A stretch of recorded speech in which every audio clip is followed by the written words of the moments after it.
Hello, sup weirdos. It's time for another painting stream. Just gonna try and make this light. Yeah, that's better. One of my lamps popped a screw right before we're gonna go live, so it's a little inflexible, but yeah, we'll have to deal with that later. Darn IKEA lamp. So, yeah, we're gonna paint Ivan. English Ivan, double agent. The man with the mysterious name, mysterious soulstone, and mysterious powers. And the hat, the cane, and charm. So there are two natural sub-assemblies for this miniature. Hi, Farrak. How are you doing? Hi, Spiredine. How are you doing? Spiredine says, better paint good. I'm skipping playing MechWarrior 5 for this. Oh, wow. Well, no pressure there. Like, yeah. Well, yeah, so as I was saying, two natural sub-assemblies, like he's summoning this pretty cool shadowy shield, and it's gonna be attached. Oh, I don't think I can show it exactly as it's supposed to be. Yeah, maybe I can. Maybe the cork is not in the way. Kind of like this. Yeah, so there's an attach point at the top of his hand and on his lower jacket. So it'll look like this. Pretty dynamic and cool. I like it. But today I thought we'd just focus on the man himself. And I've given this miniature, magic swoops. I mean, he's stylish, right? He's got some stylish magic. Great pose. I gave it a zenithal undercoat. Like I sprayed it black. Vallejo black primer. And then I sprayed it from above with G-Dub's Citadel, Dark Reaper, and Fenrisian Grey to partly to give me a good idea of where shadows go and highlights. And I mean, it gives some pre-shading, and like we don't have to paint in the dark areas with black before like during the process. And it also shows up better on the camera. Like sometimes I'll just undercoat them black, and at the beginning of a stream, sometimes I feel like you're just staring into a black void, Like this looks a bit more interesting. And I also repainted the metal plates with black, because black is a nice base for painting metals, no matter whether you are painting non-metallic metals or metallic metals. Will you be painting any green today, says Spiredine? I don't think so. But yeah, it feels like 90% of my streams I bring out the good old Sybarite green paint. I'm going to be starting off by painting English Ivan's skin. And I'm going to do that with Reaper Rosy Shadow, which is a paint I quite like. Reaper they have these paint triads, which are like suggestions if you like. They're suggestions for a shadow, base, and highlight color. And I don't think you should feel limited by this.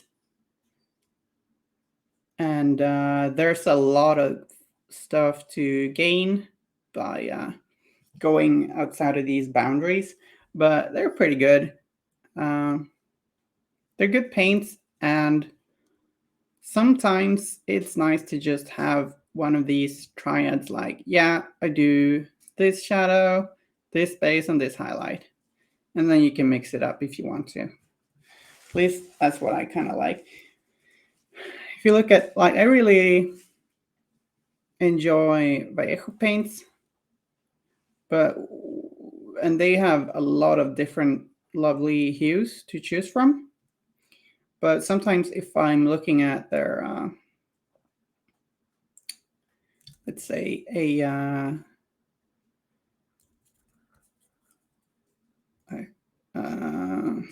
their paint range, it can take a little while to realize what different colors you should say. If there's a blue kind of blue you don't use a lot, and you wonder, oh, what paint should I use to highlight this or shadow this? And sometimes it just helps to have a clear answer. And I want to repeat that these are like no rules or anything. It's just kind of practical. And when you have these paint triads, you have some rules you can break.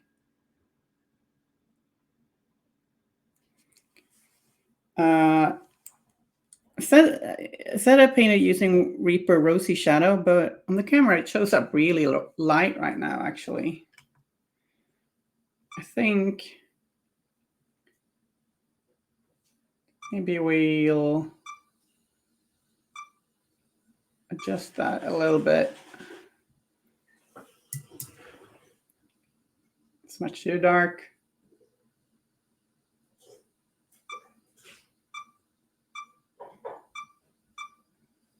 Maybe like that. Cabalite and Sybarite Green. Yeah, they are lovely colors, but you know, can't always be in that green comfort zone, right?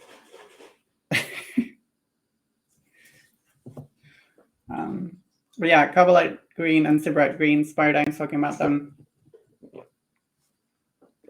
There's some of my favorite paints from Citadel. I'm just a sucker for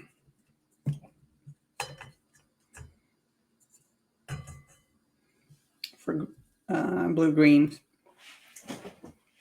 This lamp's going to be close to me today because Papa Screw and the placement of it is kind of difficult because of that. So let's bring up the Flesh Wash. Always feels weird saying Flesh Wash. Reichland Flesh Shade. These weird Citadel paint names. But yeah, I don't use washes a ton. Mostly use them on skin, metals, and say different textures like fur and stuff like that. But I like to give a little bit of shading with my Flesh Wash. Gives some warmth to the skin and also a bit of shading that you can complement later if you feel so inclined.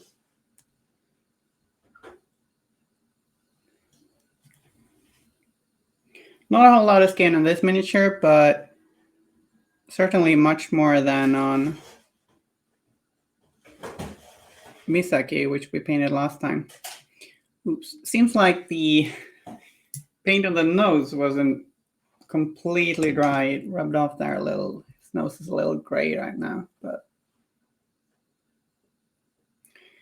Spartan asks a very interesting question. Do you ever use the top end of your brush to scratch in your ear? No, I don't. I really feel the need to scratch my ear. Sometimes, though, I feel like this is a bug with my body. Sometimes when I eat, when I chew, my ears will itch, and then I'll just, this part of the ear that sticks out here, I'll just poke that. So yeah, that's a weird ear fact about me. Not in the ear, that'd be icky, but like this little thingy, whatever it's called, I don't remember. But I don't use the end of my brush. I don't even chew on it. No, I don't. Strange question, but sure. Ear fact stream. Yeah. I don't think I've got a lot of good ear facts. I don't. Yeah, no. But something about me that is just really weird. Keep in coming, the weird questions. Yeah. I'm going to use dried bark to paint his coat. And it's a nice paint that gives you a pretty toned down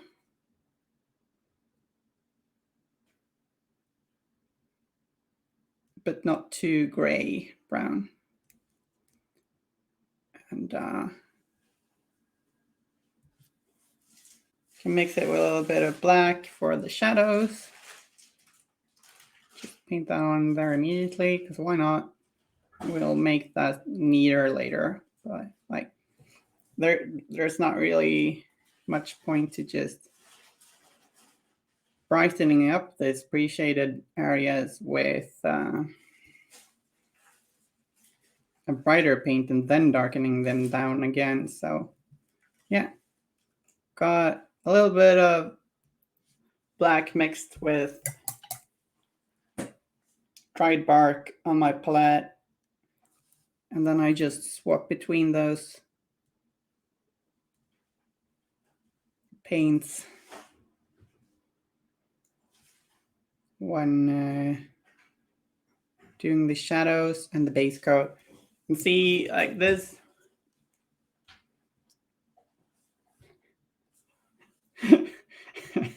Okay, this the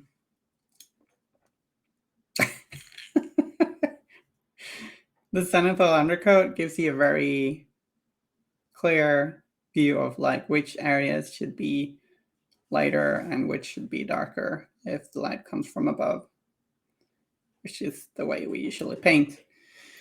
But anyway, to ask, what's your favorite bit of information about moray eels? I don't know a lot about moray eels. I mean, I love how their jaws work. Like that they've got this alien jaw thing where you got a little jaw that extends out from the mouth. There's been this running thing about running, but yeah. I think I said I like moray eels. They're just neat or something, and that, yeah. Do you have any other facts about moray eels? Maybe I'll like them. The facts, the eels. Spiredan asked, did you know that earlobes never stop growing? Yeah, I did actually. Looking forward to having huge earlobes if I get old. That'll sound sad when I get old.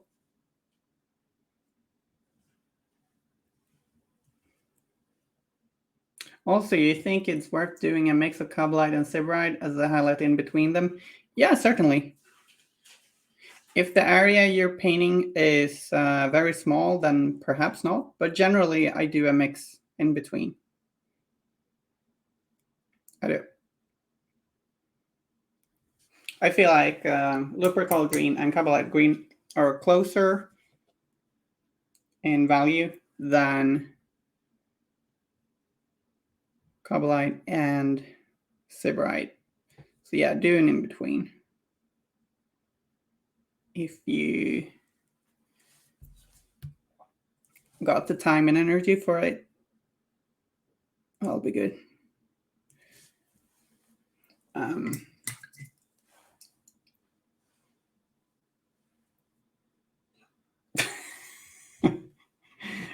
Yeah, Spiridine likes that if someone orders moray eels, you can answer, "You want more, I?" Um, I like puns. Do you even eat moray eels? Is that like a thing? I feel like humans eat everything, I guess, but I know you eat eel, but hmm,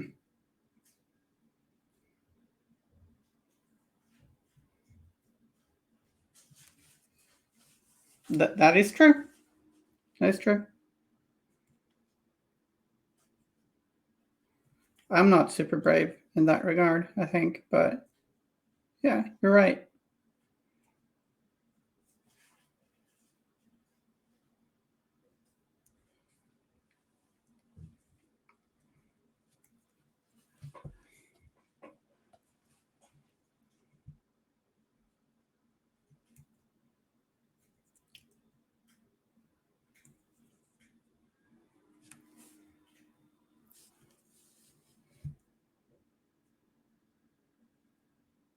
Got a little bit of black paint there on the shoulder, but that's all right. I feel like we're a little dark again. Brighten up just a wee bit.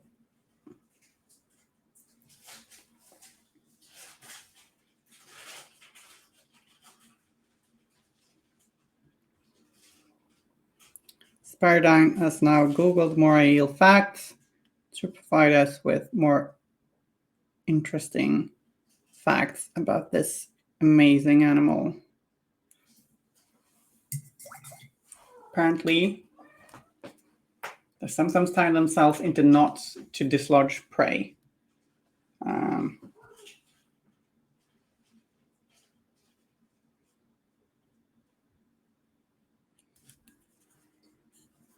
yeah, why not? I don't completely understand that, but sure.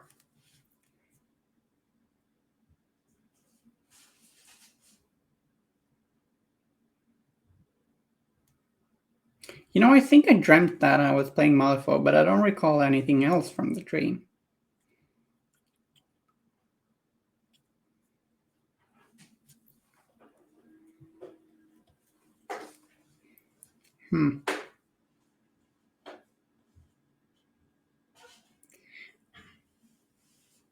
My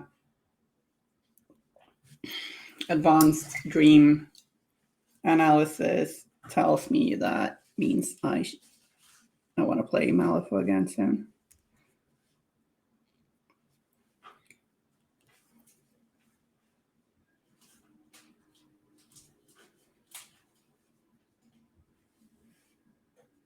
Okay, so we've not painted everything on the coat, and I'll then go back with some black mixed with dried bark and go over all these shadows that I like. Some of them I've already sort of base coated dark, but I'm gonna refine them a bit and fill in the ones that I've sort of missed.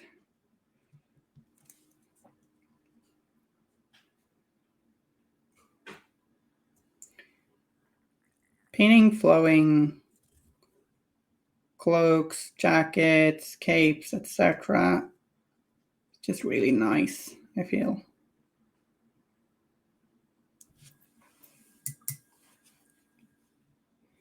It's quite clear what you have to work with, especially in these lovely sculpts.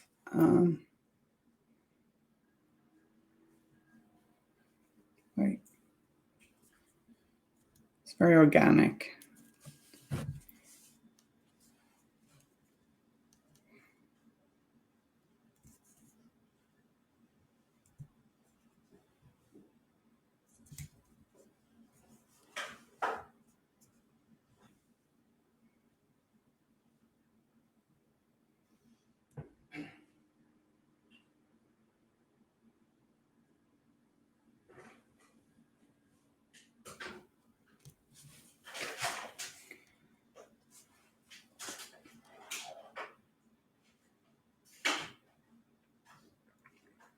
Hi, McBluff. Yeah, I'm pretty good. January is not my favorite month. Bit dark, wet, and miserable, but painting in lovely company always helps.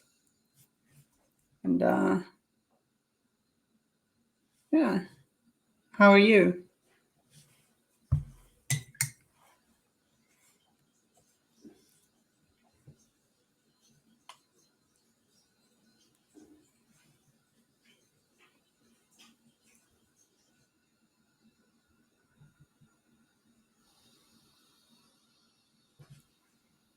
I'll paint his hair with, or like what's visible of it, with some this paint too.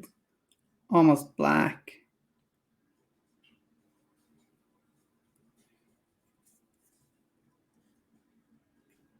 paint.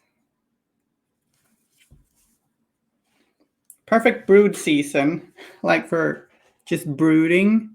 Yeah, sure. Mostly just sit inside playing video games and painting, listening to audiobooks, and yeah.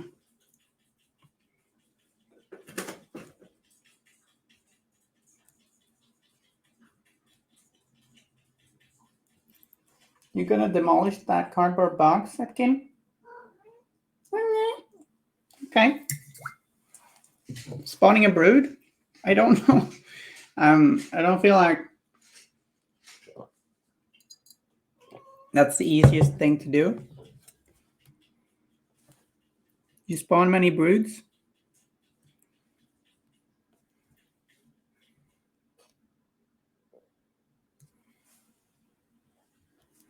Who's the best mama in Malifaux? You got the brood mother, and Nikki mama.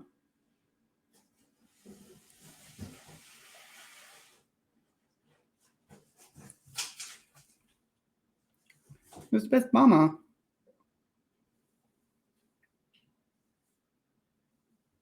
Ma, of course. Ma is good. Very good mama.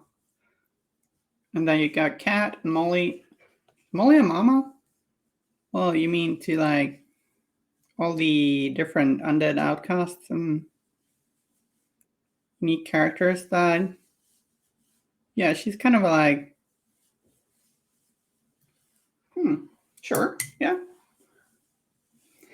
My glove says cat. Yeah, she sometimes chews some cardboard boxes. Like if she sometimes you just want to chew, right?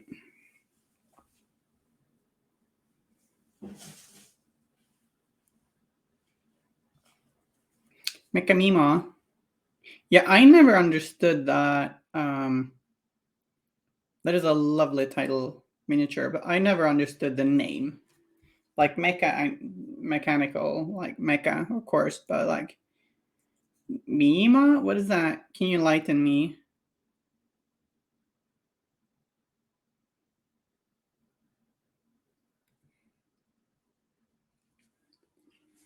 I feel like I might just call it Mecha Mama, but I don't know. That is an insane model. They can't release it soon enough. I want to paint that model. I really do. I've been on the verge of starting Matucket, but never pulled the trigger. Also been on the verge of starting Ulix, because pigs are awesome. Mima is kind of a southern thing, grandmother. Okay. Mima. I've heard Nima.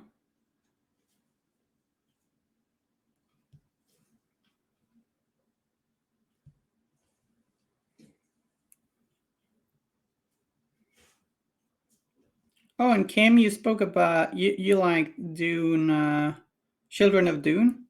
I've started listening to it. So far, it's very like scheming grandma. So I named the book. think. I think that was Kim's favorite tune, maybe. Just continuing working with these almost black shadows.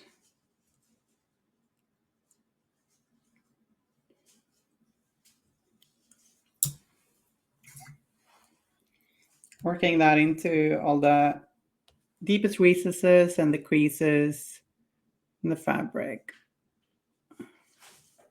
I really like painting just people in suits, shirts, jackets, and stuff like that. I just think it's nice. Like I loved painting English's friends, the operatives, and Corvus Rook, Winston Finnegan. Whereas, wait, Winston is perhaps not his keyword, I realize. I'm more, like, I've been playing Anya, so that's why I got those miniatures. So maybe Winston, he wasn't that keyword, maybe.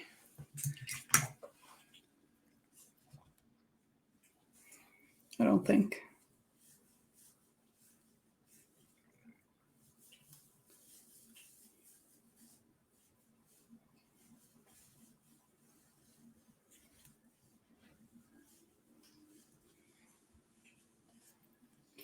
And I think I'm soon gonna start highlighting this by adding some rock art flesh to the dried bark. I think that's gonna work well.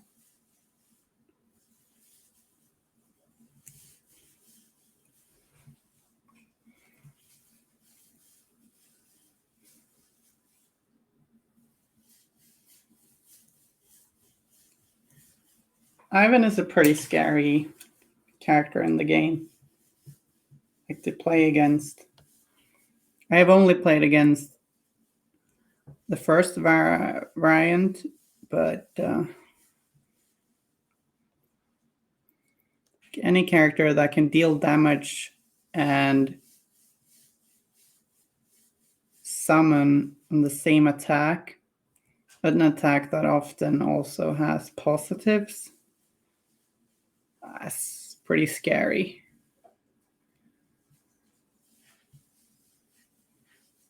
Like, oh, I kill your miniature, I got a new one myself. And I have positives on my attacks, so I didn't have the sheet to hit a lot of the time. It's pretty scary. Of course, title Ivan works a little differently. There's cool plans.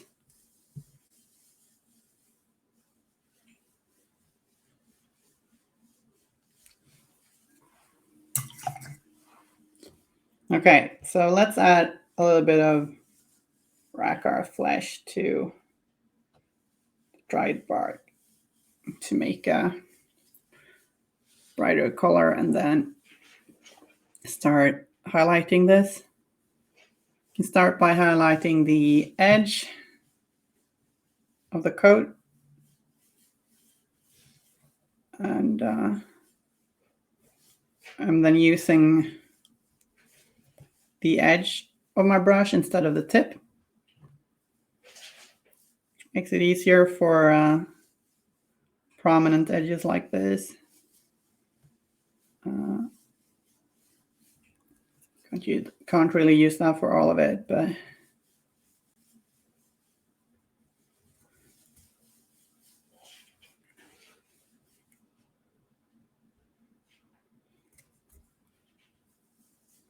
a little mess up there. Complement my green. Skin is already red, so that doesn't work. You got Cabalette green and red skin. I'd say you like I would start looking at neutral, gray, black, brown tones, or like much more toned down versions of the first two. You can only have, in my opinion, depends on style. You can often only have so many saturated colors before it looks. I mean, if you like a cartoony style, that can work, but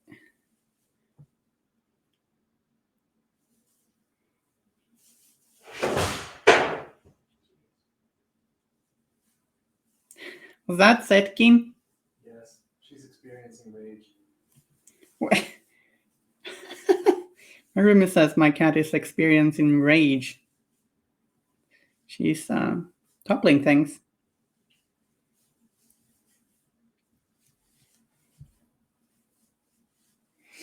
My blood. Oh man. I'm sorry. I thought my phone was set to busy. It was. Oh.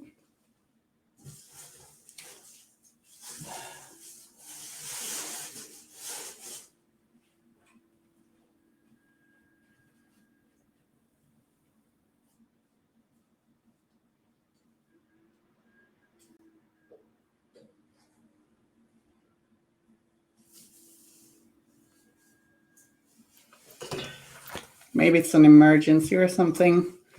I'll ask her. Hope not. Like I've got my phone set to do not disturb, but I think I've had my mother with extra privileges on the phone.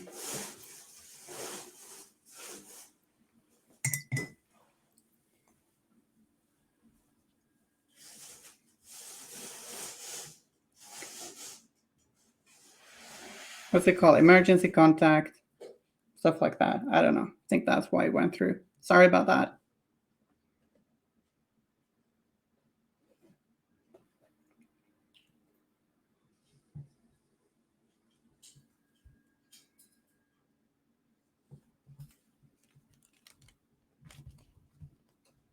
Kitty's here. I hope she's not gonna take out her rages on us.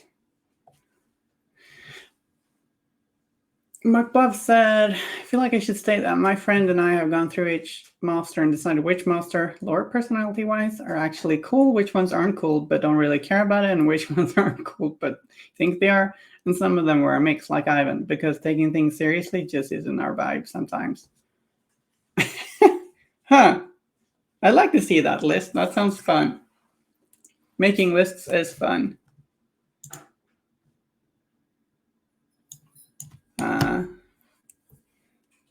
Like,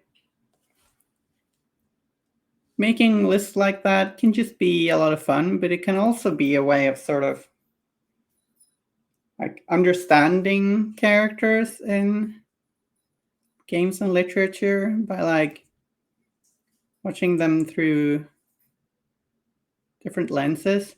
Doesn't need to be super silly, I think. Like it can be silly, it can be just for fun, but can also be a way of analyzing characters.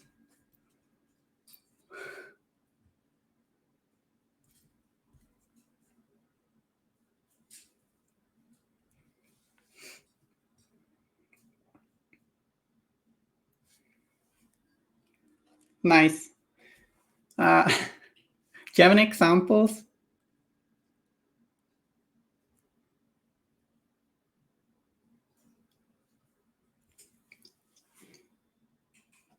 Any controversial opinions?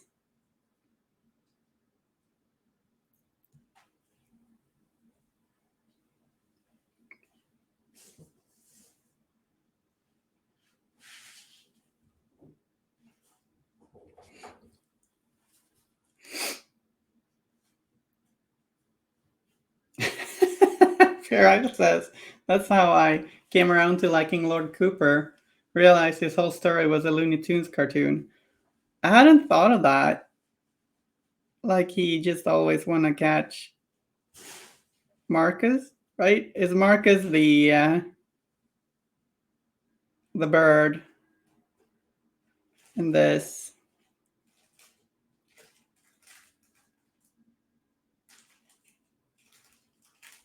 What, like Roadrunner, right? Is Marcus Roadrunner?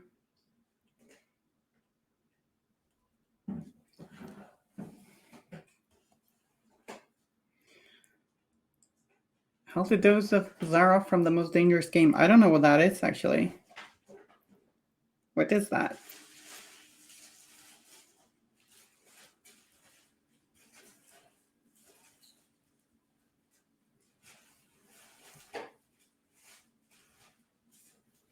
I feel Seamus is often spoken of as a mix between the Mad Hatter and Jack the Ripper. But I really think there's a whole lot of the Joker in there. And Molly is has some similarities to Harley Quinn.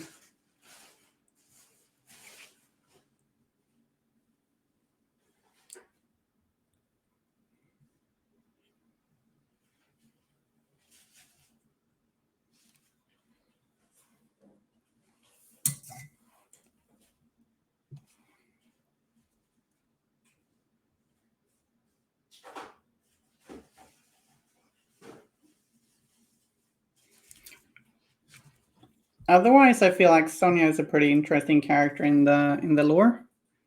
She basically hunts minorities,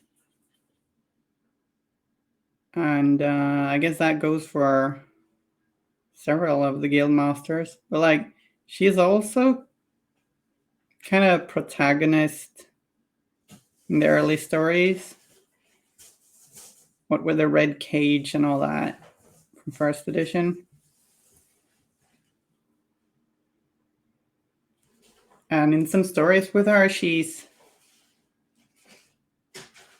you get to see her like motivations and thought processes and what she cares about. But then she's also this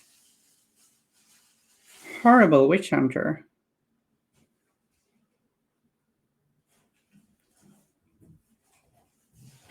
I feel like she could be an interesting character if there was a Malifaux novel to focus on.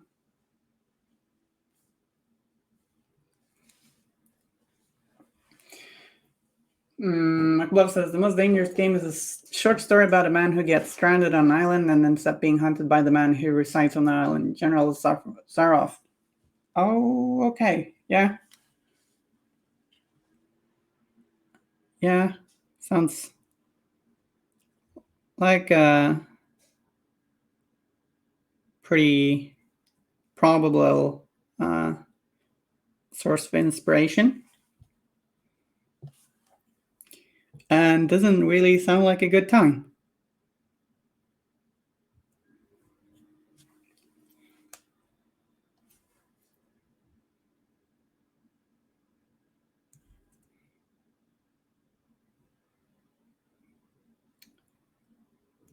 So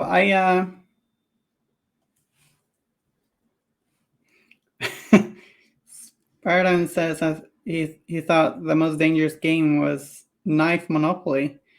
What does that even mean? Is that a Finnish thing?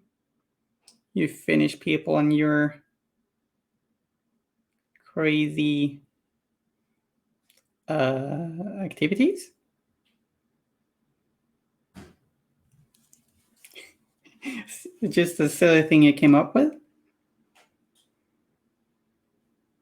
Is it like the game Monopoly? Or just that you gather up all the knives? I'm being silly. You're being silly. It's a meme. Oh, okay.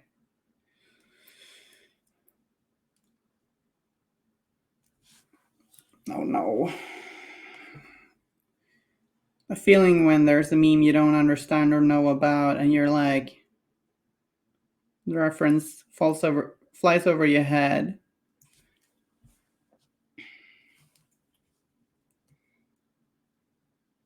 I'm thinking of Drax.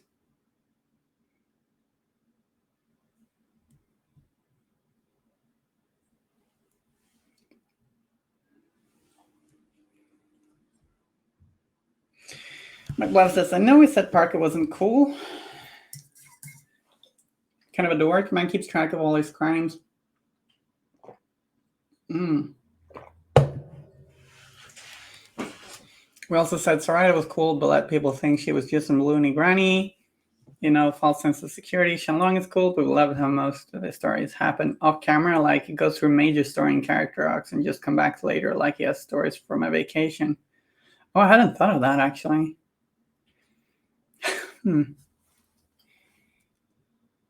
feel like maybe the person who takes herself the most seriously in LFO might be, since we don't have Lilith anymore, maybe Mei Fang.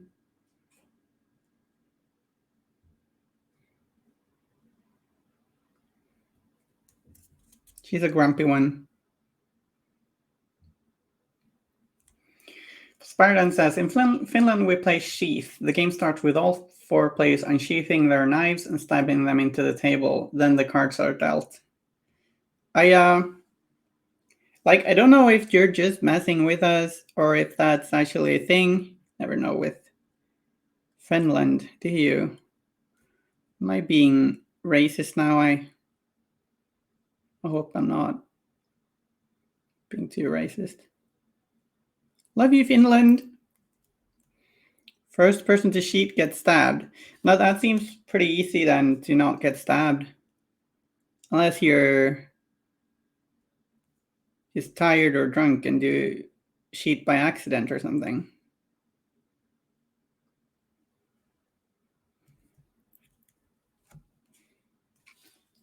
Can you get like lightly stabbed if it's not a huge cheat?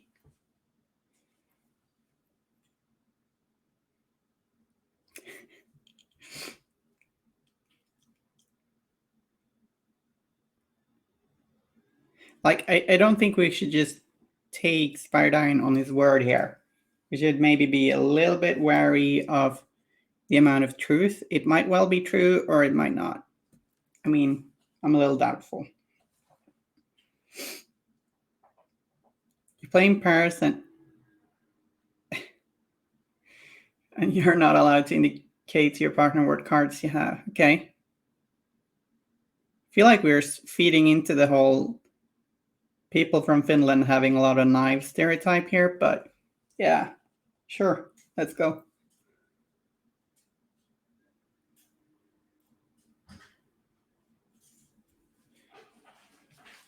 Like, he's stylish and all, but I want his coat to look a little worn. Like, I don't think he has new coats or super new coats or coats that like aren't worn at all. He's an explorer after all, and he's an agent. He's out in the field. So I'm some of these highlights I'm doing a little staggered, you know, like little nicks and scratches.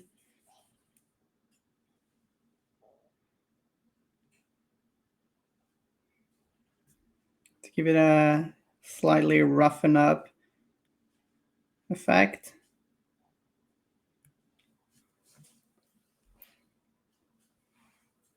Old but well cared for. Yeah, exactly. Oops. Okay, so I'm gonna try and do some. Right, we should paint the hat too. I'm thinking the hat is kind of similar material, same color.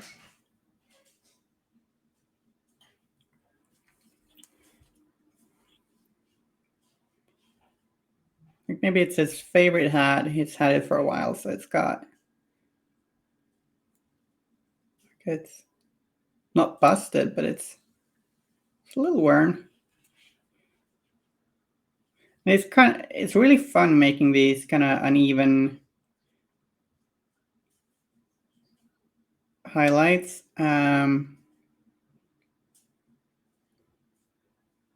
Like you want them to look natural. You can't, like, it'll look weird if all the scratches face the same way. It should be in different random directions, and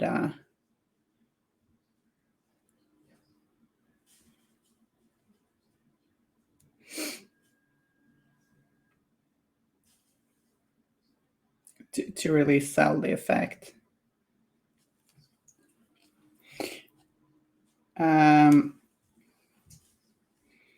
We're eating paint now, so yeah.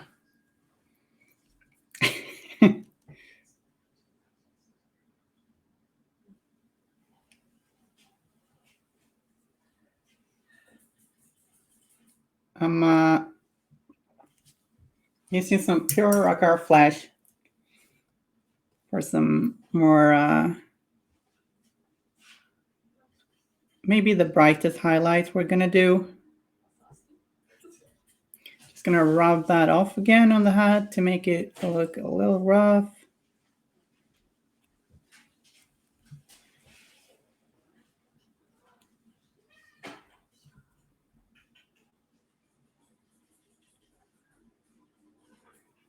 I want to pick out the top edges off my jeans, apparently. Dropped the brush. Almost an hour without eating paint. Was it? Maybe it was. Some sort of record. Yeah, I dropped my brush. It happens.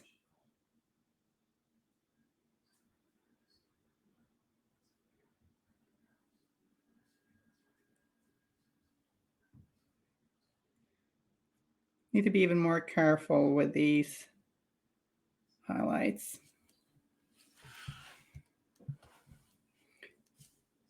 And also with having the miniature in camera shot.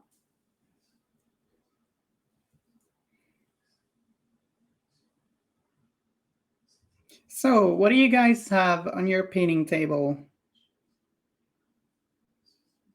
Spiridine, were you painting Nephilim?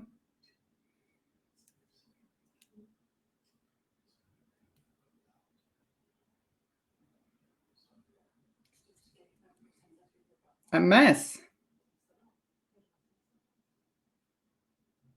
But yeah, Nephilim. Cool.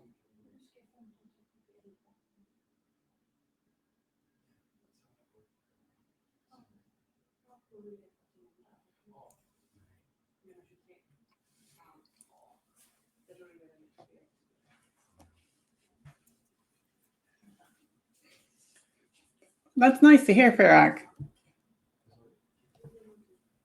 Yeah, do it. It's cool that you got the miniature. It's a beautiful miniature, and it's fun to paint. I'm glad it can inspire.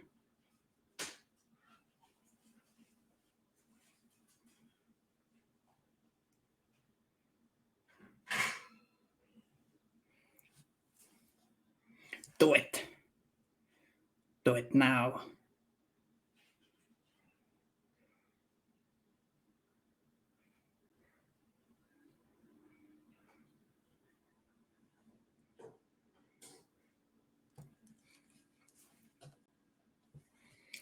This Ivan miniature and Misaki and their buddy Jin Bakara will be painted on stream. Well, Misaki has already been painted and then raffled off.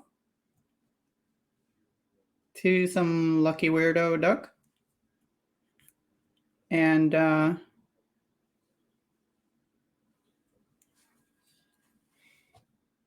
it's always fun.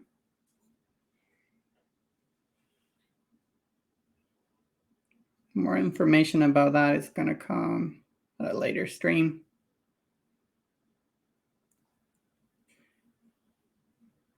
I think raffling it off, like the whole set, to one person is probably the most reasonable approach.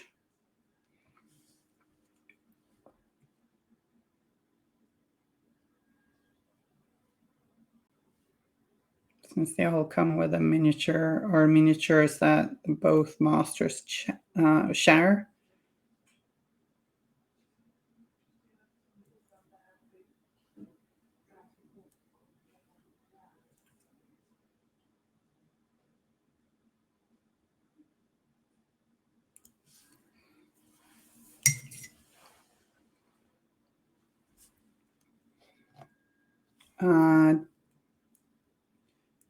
In most places now.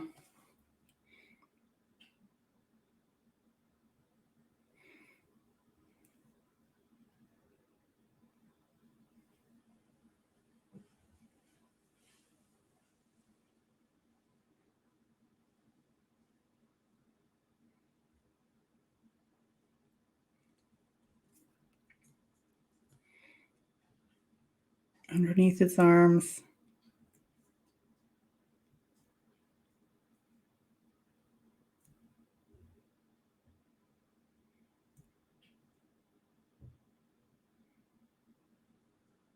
What color should we paint his pants? Should it be gray, maybe?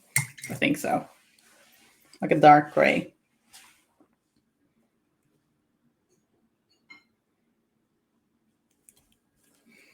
So we're taking inspiration from the box art, but we don't feel like we need to limit ourselves. It can be a great source for inspiration, but it's never a rule. Spired Eyes says pinstripes. A baby. That always looks cool. It's a bit of a hassle to paint, but it's doable. For sure.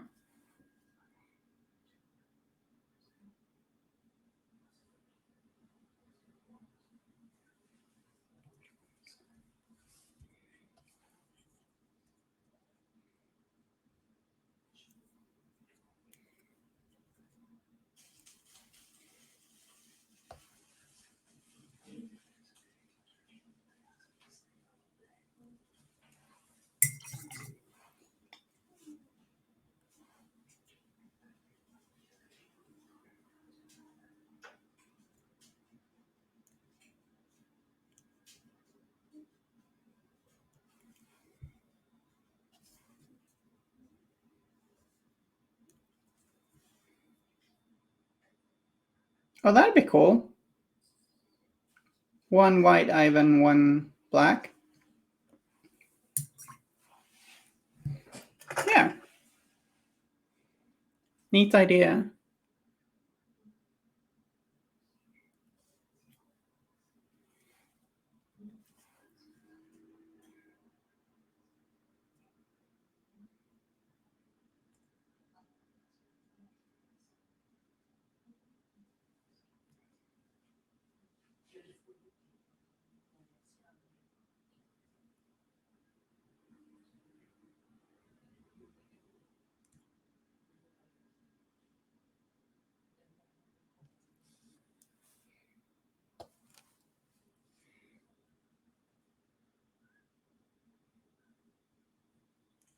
Do you know what double agent in this context points at? Is it like he's an agent for the syndicate and for the Department of Ungentlemanly Affairs? Or is he taken up some contract?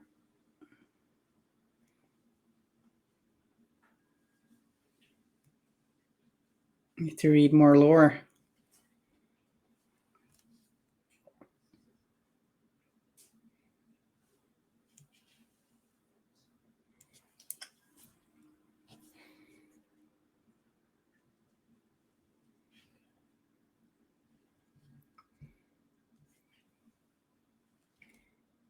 If some of the scratches end up being a little too visible, you can just go back over them with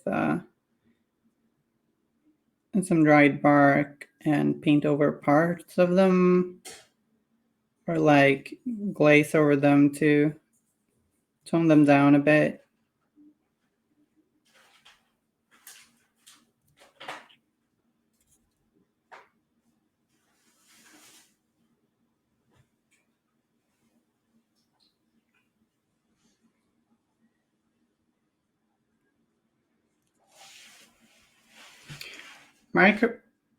Micro Machine Ivan? No way is. Wait. Oh, I missed some lines there. Still kind of want to see someone putting a van on a base red pie on the sign and say that is English pie. Oh god. Spiridine. No, he's always a double agent with Mr. Mordrake. Sure. Got painted Union Jack on the van. Cool as his door closed. Jean Bucket's definition of dork. Like, I haven't read his story, but he looks like a little bit of a tryhard, doesn't he?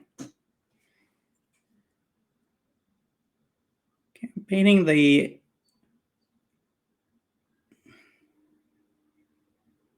eyes and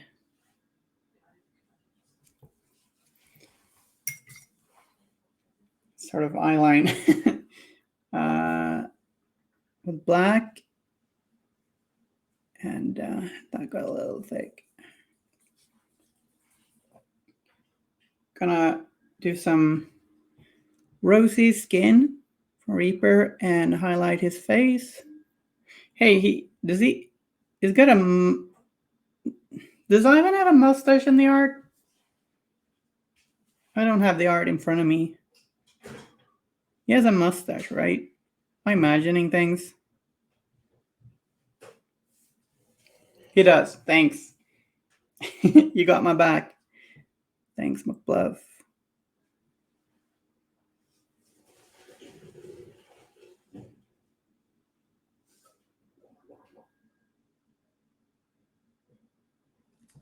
So some slightly ordered down rosy skin, focusing on cheekbones,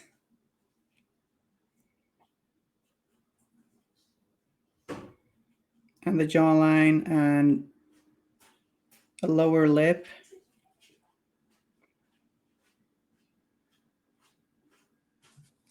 And the nose, ridge of the nose,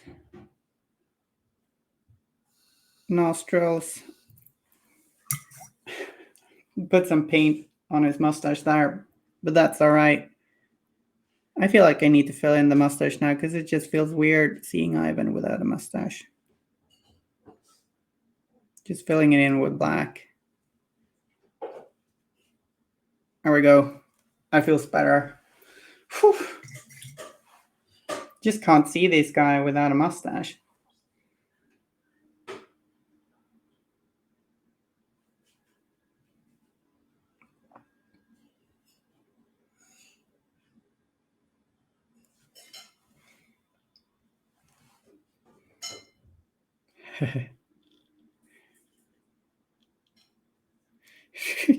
Jean keeps trying to steal Ivan's fedora or bowler hat. Yeah.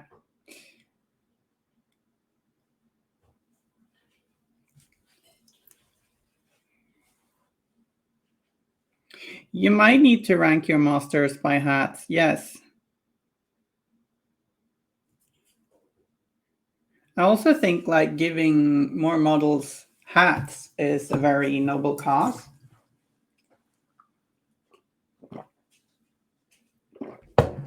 Like when I saw that there was gonna be a pirate hat optional bit for the Brian and Bones kit to put on your Archie,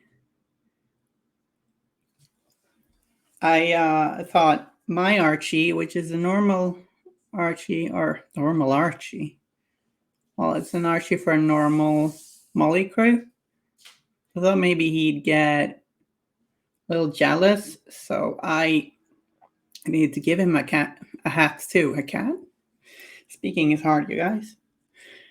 And therefore, I sculpted a little cap for him. What we in Sweden call a gubbkeps.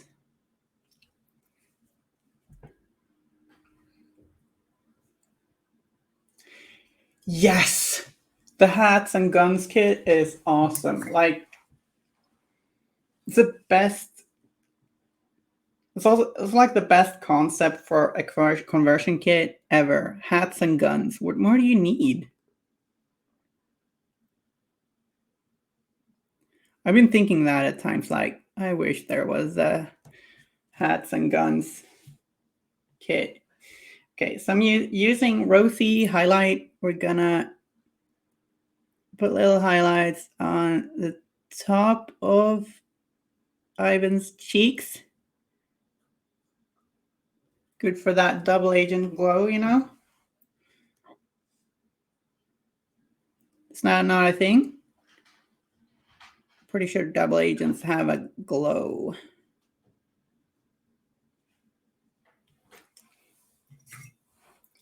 A fabulous glow.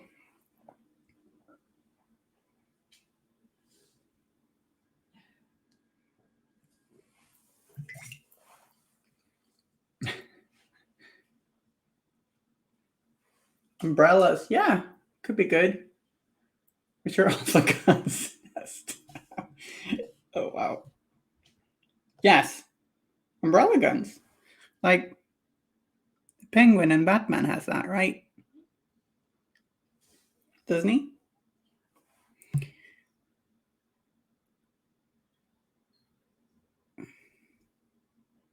Like there's a little weird thing with painting a miniature with a hat because his face would be in shadow, but also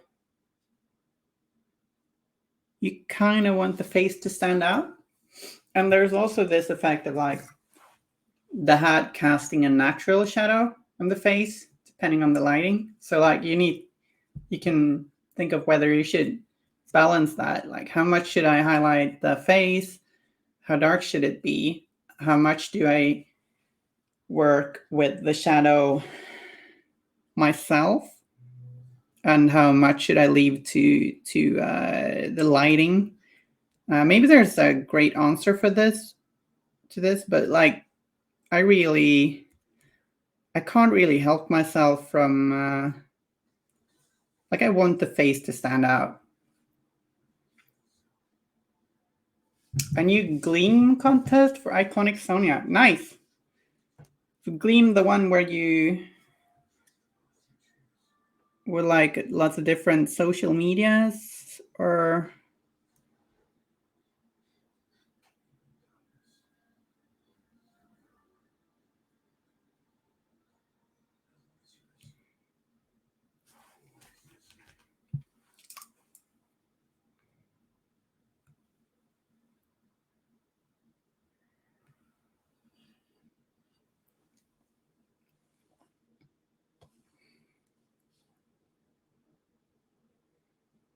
that Iconic Sonia. I want to paint it. I want to paint it.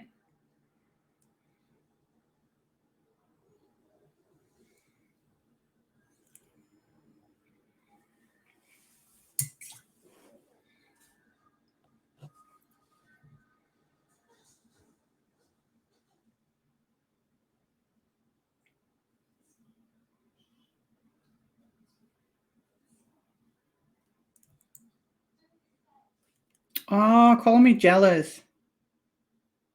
Color me jealous? I'm not sure you say that, but I said it. One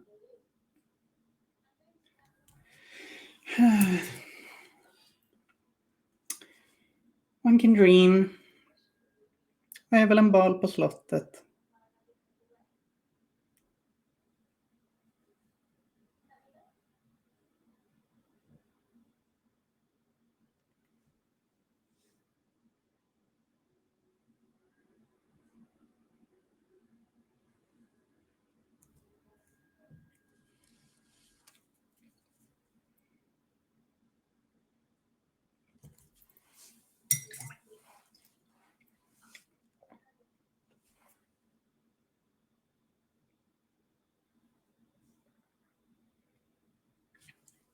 Okay, so maybe we want to make his cheeks a little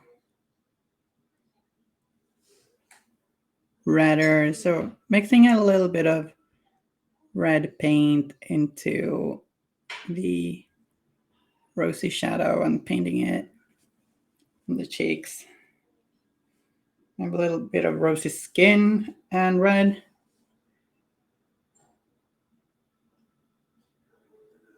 Yeah, it's Rosy Ivan, you know?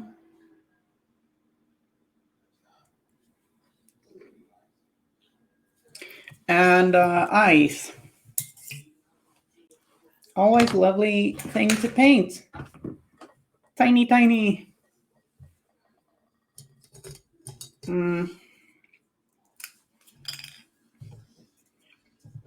So, okay, paint it now. I want you to paint it now. Immediately. No. No, I don't demand that, but looking forward to seeing you paint it. Okay, time to paint the eyes.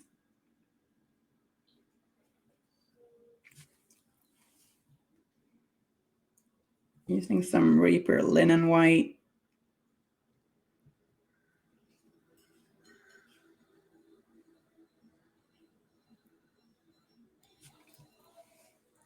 I feel like maybe I've gotten a bit worse at painting eyes recently. Or maybe I'm just getting more picky.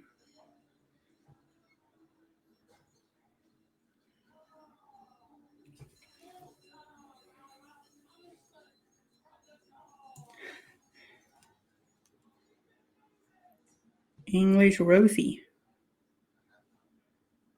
Yeah. Okay, I think that went decently. Until you like photograph your miniature and see it zoomed up and you're like, oh, that's what the eyes look like. It's the worst feeling. Let's mix a little bit of Steel Agent Drab into some black and give his mustache a little bit of a highlight. Okay, maybe that was too much black. Barely shows.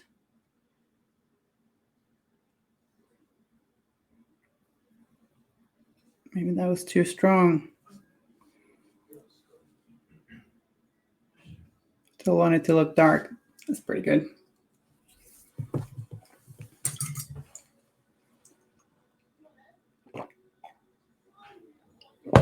There was a character called Rosie the Riveter, right? I believe.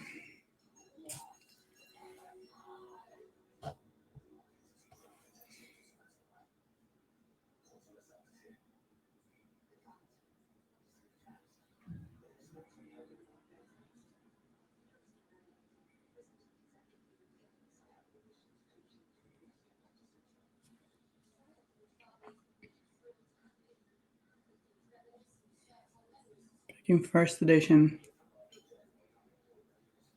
Girl in that World War One. Oh, right. But wasn't there someone with a similar name in Malifaux?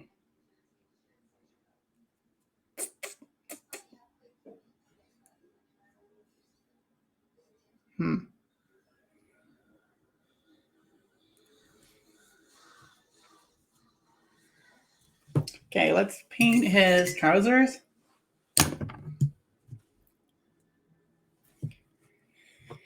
And I feel like maybe I want to use paint I didn't bring up.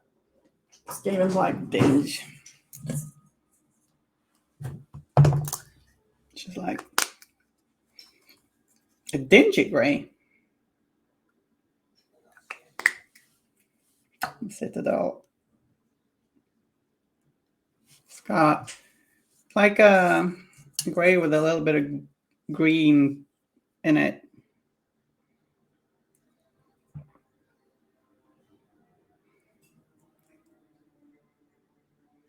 Some painting along these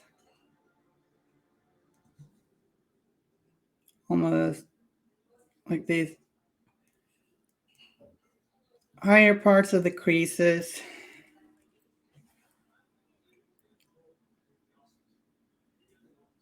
And the edges.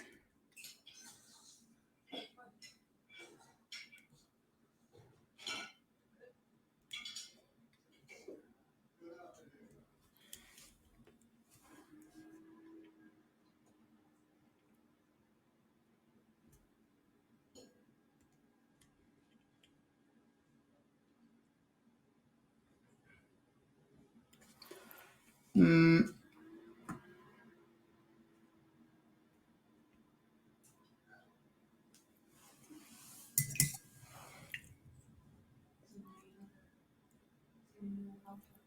probably gonna paint his shirt white.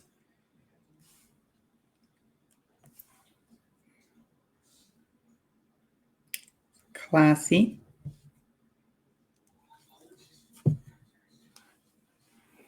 Ivan with a fancy floral scarf.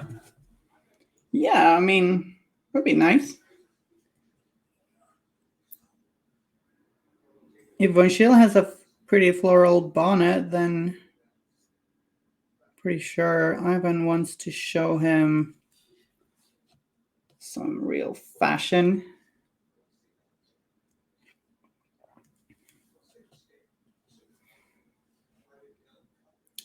I should do the Von Schiele with floral bonnet conversion.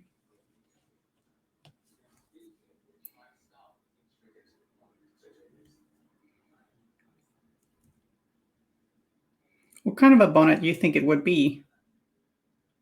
Like, send me image references or something.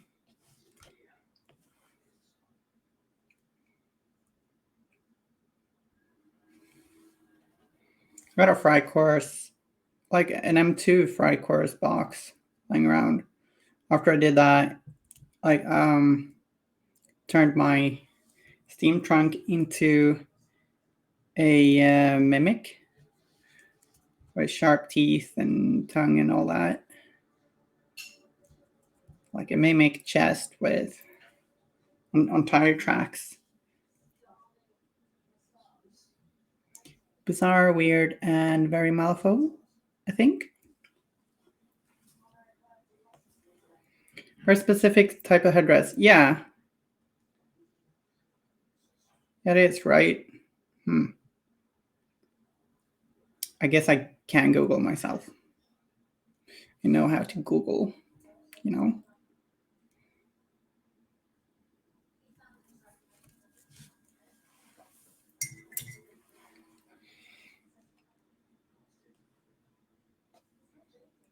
Mix a little bit of rock art flesh into the Skaven Black tinge and highlights it.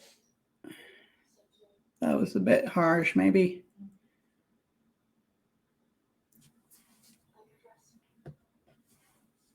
Tone it down a little bit.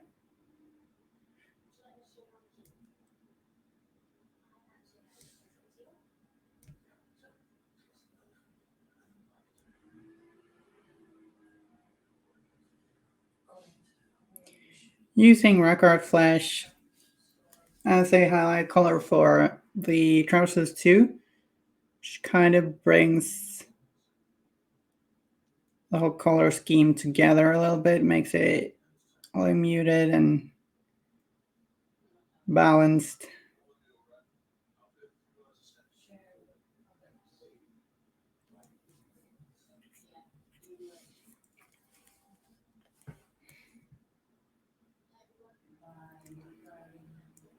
Thank you.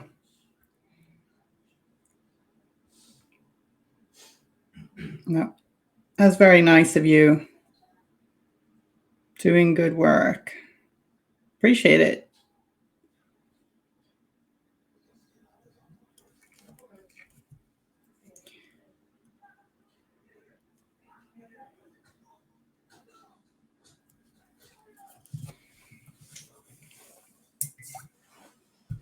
The stone in his cane is the black soulstone, right?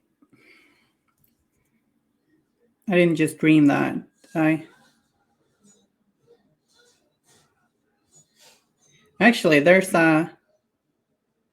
I thought that sounded a bit familiar. There's a black soulstone in yellow too.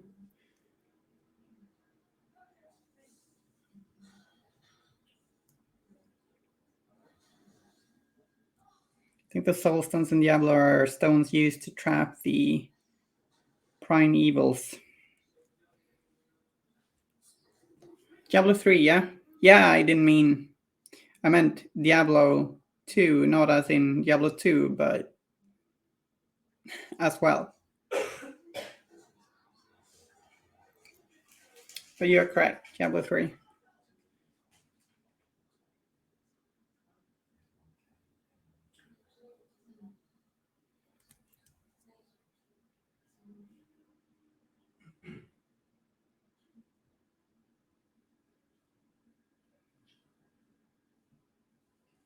I played a ton of Diablo 2 when I was a kid.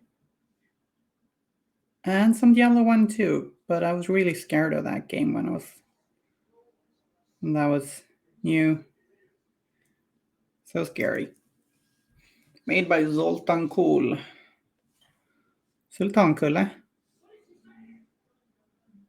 Right, that guy. I remember him.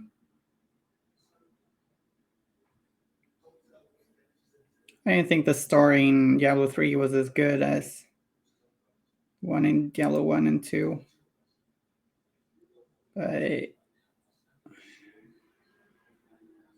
yeah. Kool-Aid. Wow. I didn't know that. Kool-Aid. Yeah. They like their puns too, apparently.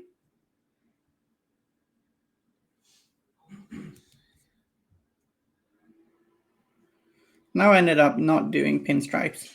I'm sorry. Sorry, Spidine.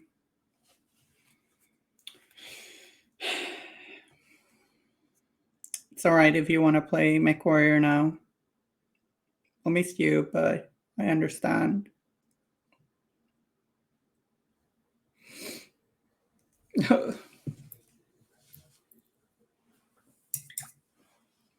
Something we could do is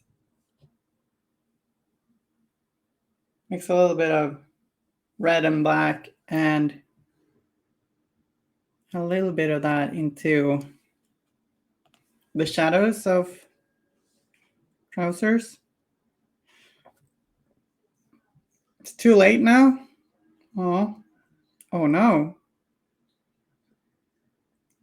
This was a bit of a whim, but like adding different color into the shadows of something can be fun, can be pretty impactful, or just be subtle and create more depth.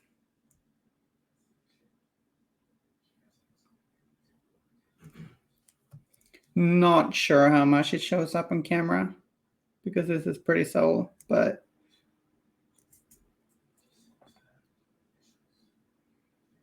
we'll see that in the finished picture of the finished model.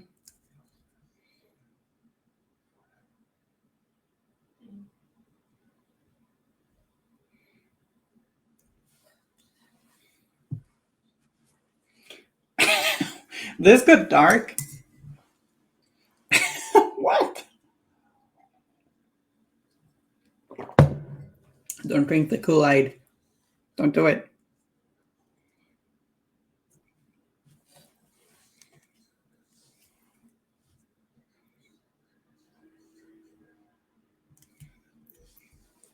Okay, so shirt time.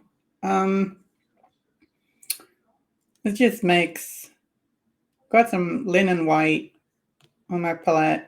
I'm gonna mix it with a little bit of black. Oh, that was his tie. Oops. But that's all right. We're gonna check out his shirt. It's kind of fine detail, easy to make mistakes. But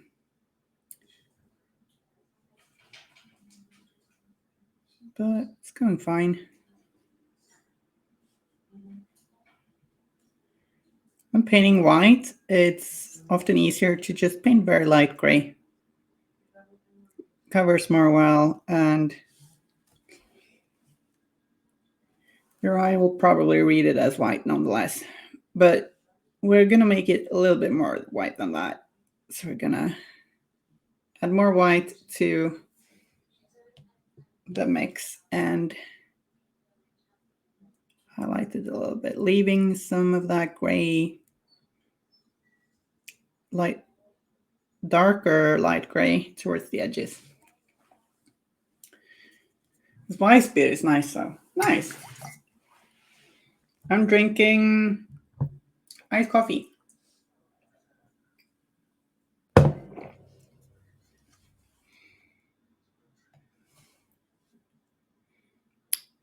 Certainly don't mind a good cold beer though. Alas, not now.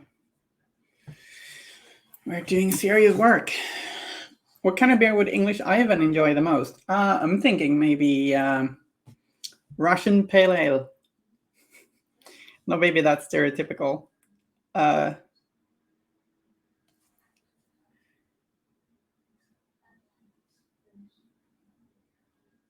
feel like he'd like cognac. Beer-wise, probably stouts. I think. What do you think?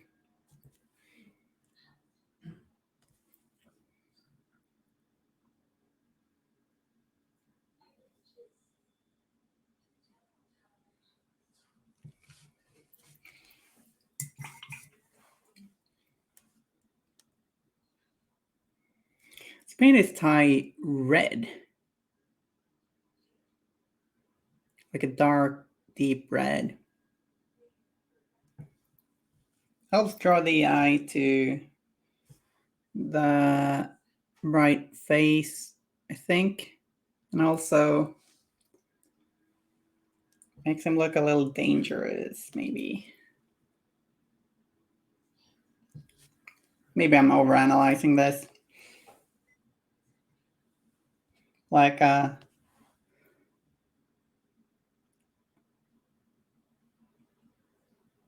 pretty saturated red amongst all that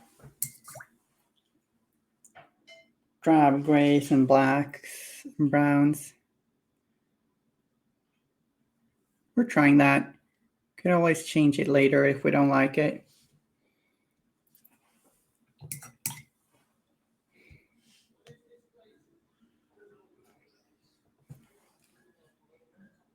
Red tie like Trump had. Well, what? I feel like there are a lot of people having red ties. I mean, he's a Russian.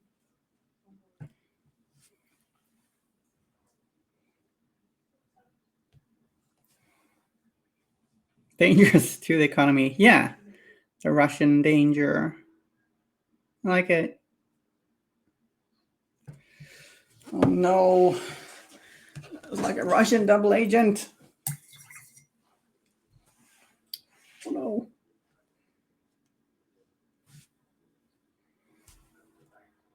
I feel like we could add a tiny dot of pure linen white here. Just to that, these three edges, like a triangle. And maybe tip of his nose. Huh.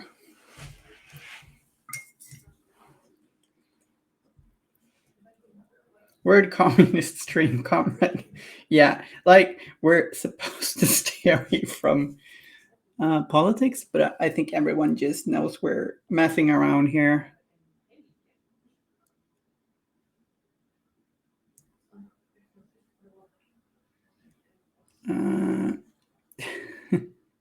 Okay, shoes,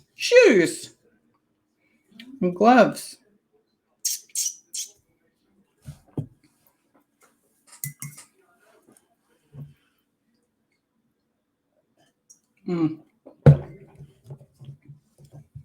I mean, there certainly are politics in the game.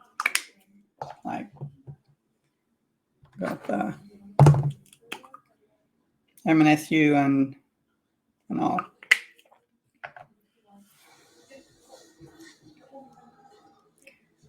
Okay, maybe.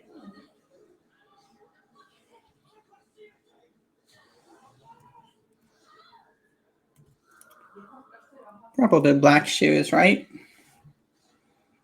Maybe mix black with some dark reaper, which is a bluish gray paint.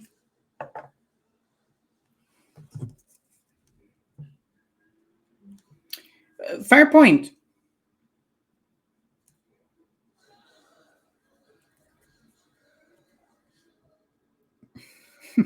That is a good question, Spiridine.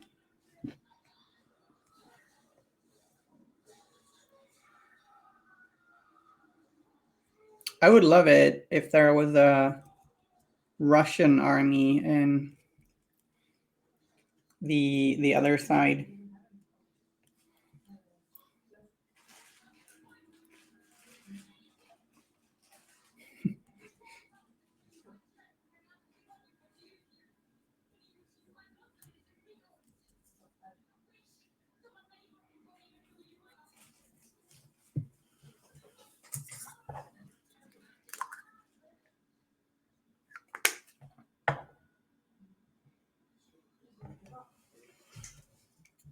I feel like Ramos has a bit of a. I mean, I don't know. Maybe not a Marx vibe, but did a commission where the commissioner wanted me to paint a red star on Joss's um, shoulder pad. That was fun.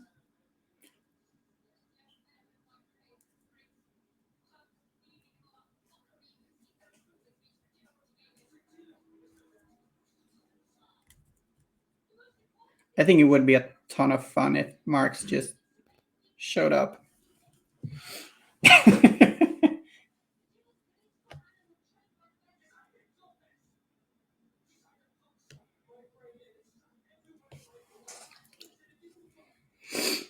Fark says it'd be interesting to know how the altered state of the world would have affected Marx's writings since he would have been alive during the Black Powder Wars.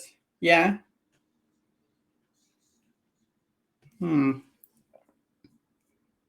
Alternate history is fun.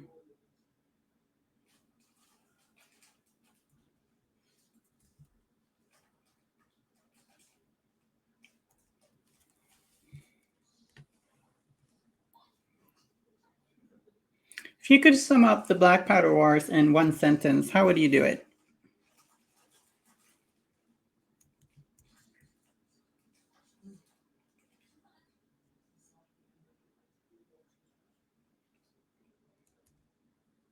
The other side rulebook has a very nice, like Malifaux historic timeline. I enjoyed that.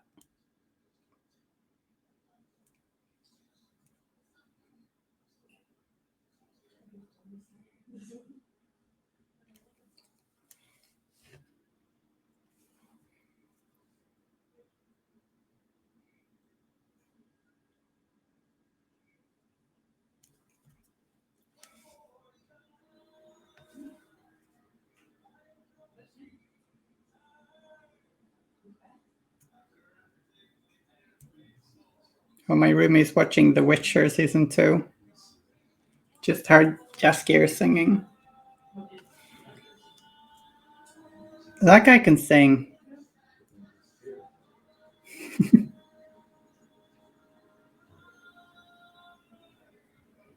Speaking of lists and categorizing things,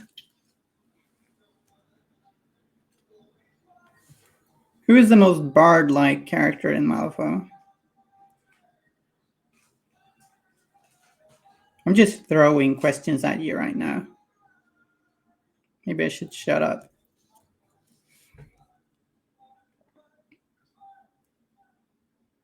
bringing in more white into the Dark Reaper to highlight the shoes. The laces, same color. So, yeah. True. Sue is the bod. I think we need a new Sue model. That head is tiny. I want a new Sue model.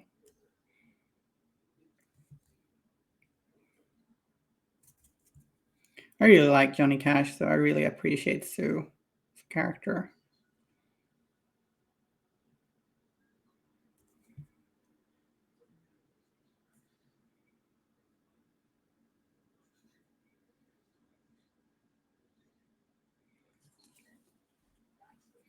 Yeah, I mean, I guess we got a few with the Crossroads 7 all. But Bards are fun. This is my favorite D&D class. Like, I like how, and they do this well in The Witcher. Like, it's often a bit like, oh, who invited the bard? What do we even have him for? Like this.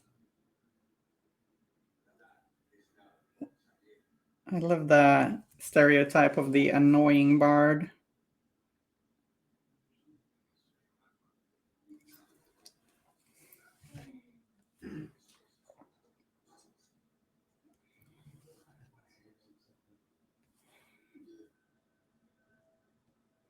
Everyone loves a bard. I'm not sure. I feel aren't a lot of people annoyed by them? But yeah, bards are great. Okay. Ivan's got some shoes.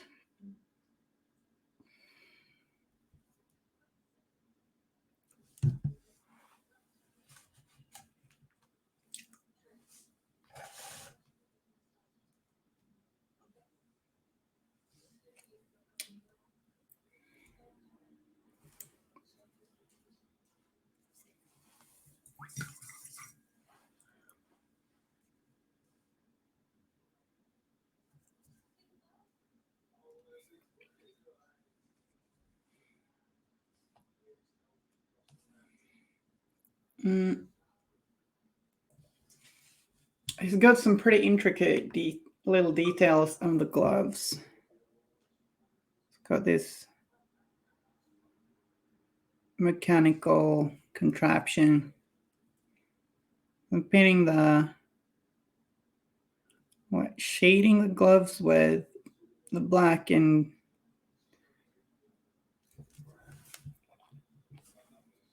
dried bark mix.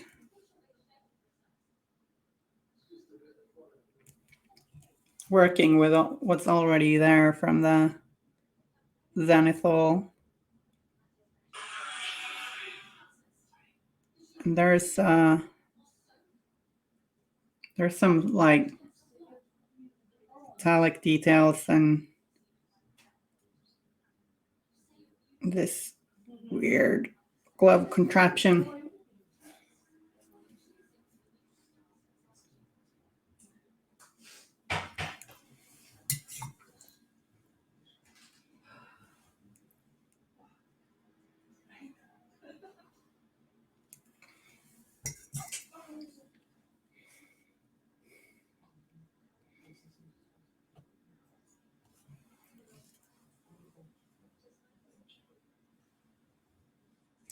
I totally missed that art challenge, but you're welcome to share it.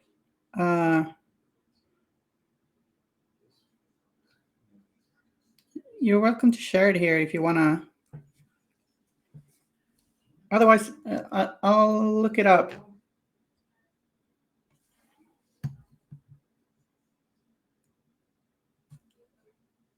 What's the challenge about?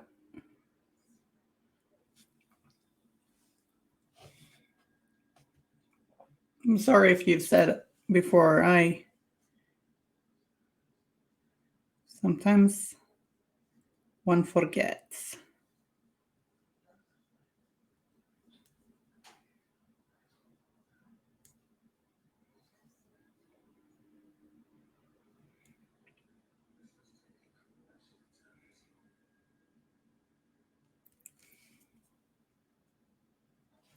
Okay. That's fine. If you want to, maybe you can tag me in a comment on it. Otherwise, I'll try and remember to look it up.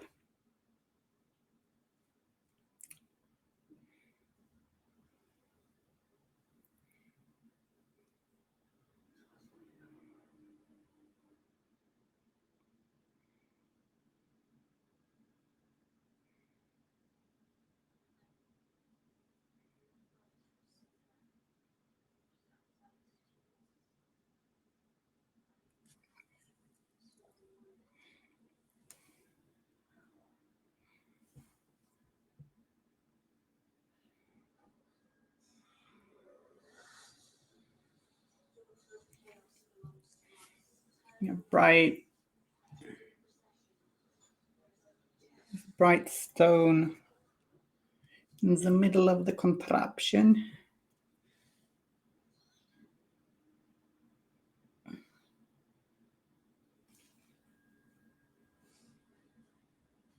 Just painting it white. Maybe shading the edges a tiny bit. Some gray.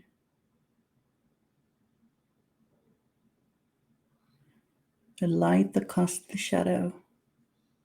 Can't have shadows without light. Some sort of physics thing. All right, thank you, McLove.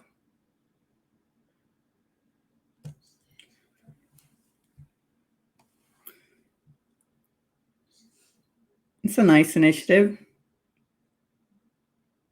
Getting the community to do stuff.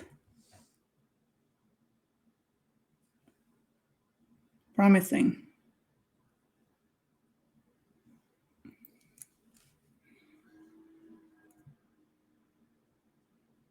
I really like this model. It's a little easier to paint than Misaki, which we painted earlier.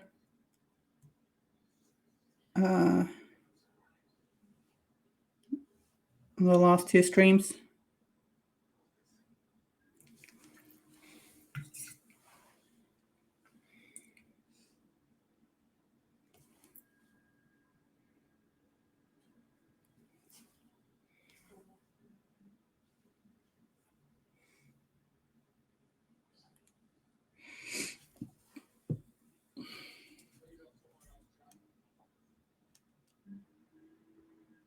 Thank you.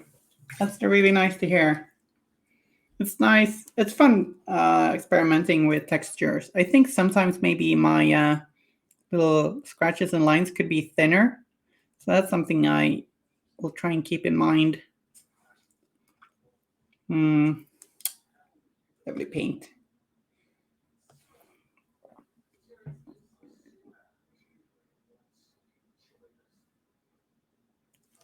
The buttons don't exactly look like in the artwork, do they? Maybe that's just my eyes failing me again. I do wear contacts. So yeah, I do have bad eyesight, but on a distance, nearsighted.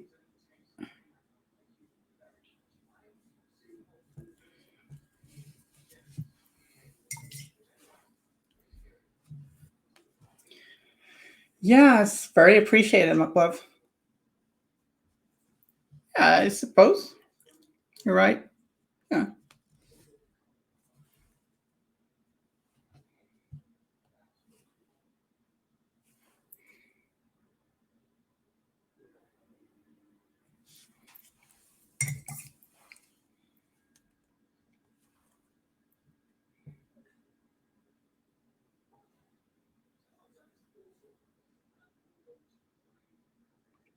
Highlight the buttons a little bit with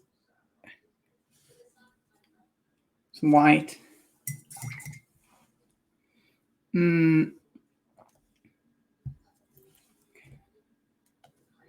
Maybe we're highlighting here. don't know if his other glove is a magical contraption or not, but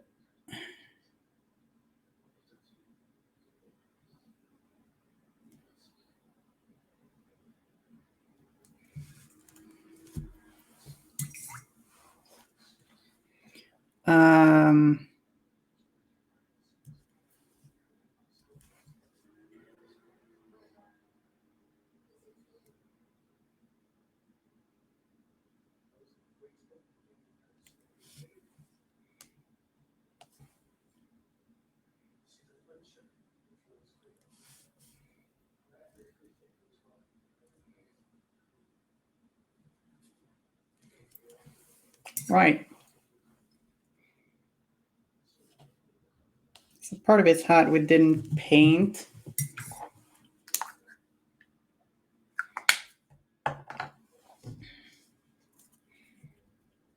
It's got this, I just can never recall what it's called. There's this nice detail on the hat.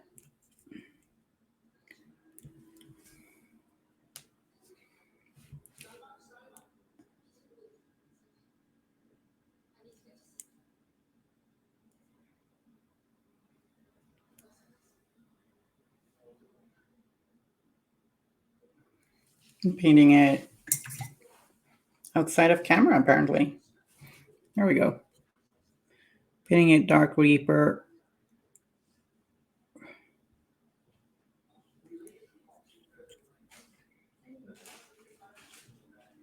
Because I don't want it to be the most obvious detail.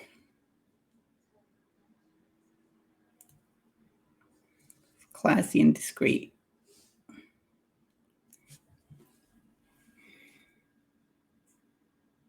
A little bit of lighter gray to highlight it up.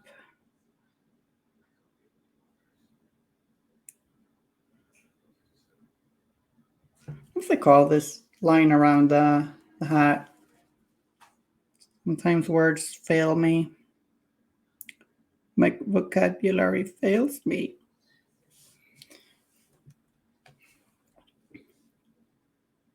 It's not the brim, right? Yeah. Did you hear that?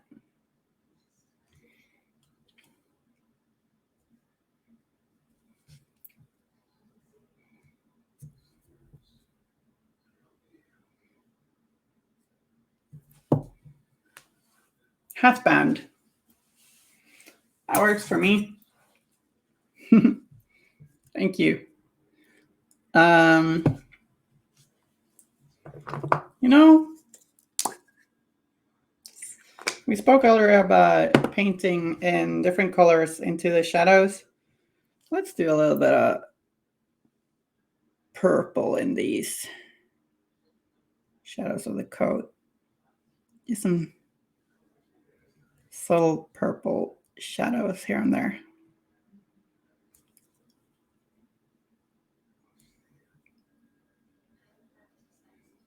Guess why not?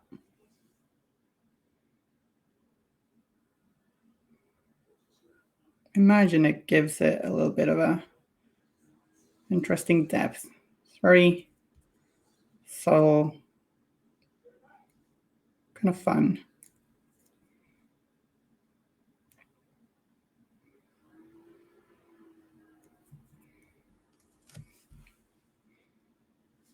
Using some, what was it? Nagaroth Night purple from Citadel.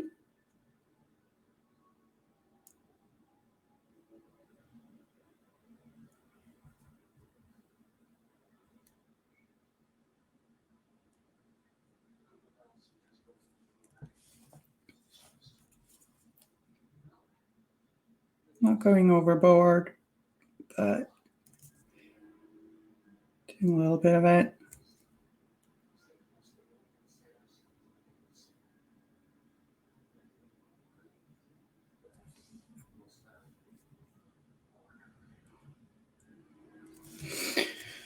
And we got the cane.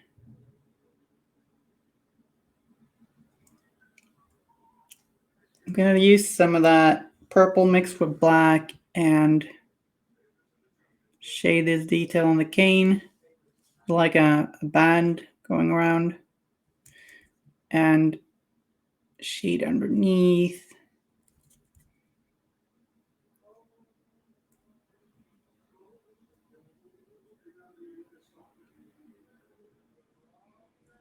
Maybe paint this stone. I think it's a black soulstone.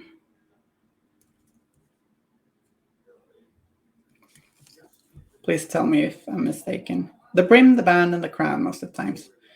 Cool. Yeah, because the brim is right here, right? Yeah. Dankeschön.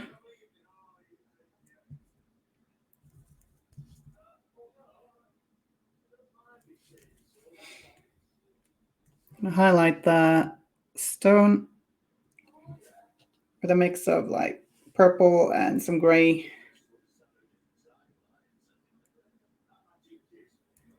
Increasing amounts of linen white in the mix. We're not doing it 1,000 layers, but enough to make it look good.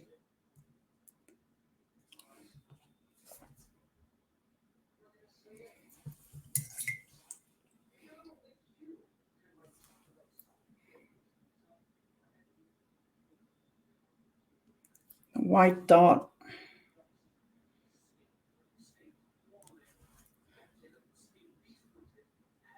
Actually, maybe I should. No, this is probably the good angle.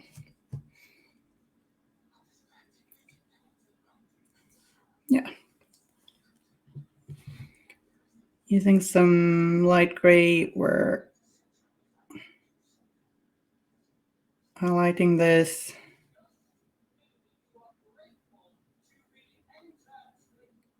Imaging it's metal. So we want a lot of contrast.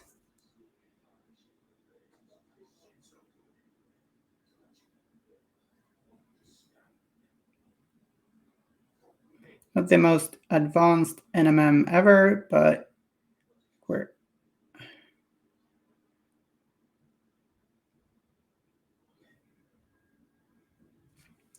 basically working with just a rod. So that's kind of easy. What complicates it is the pattern around it.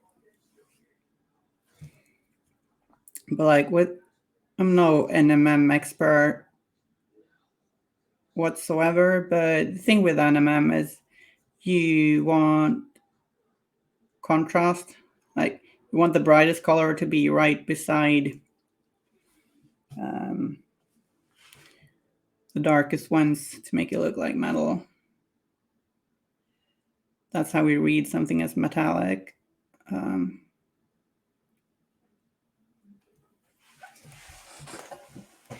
And of course, reflections. So we might have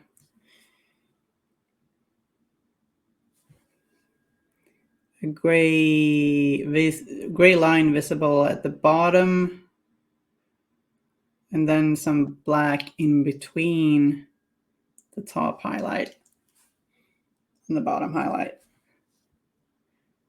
You got a reflection from the ground. This shouldn't be as bright as the top.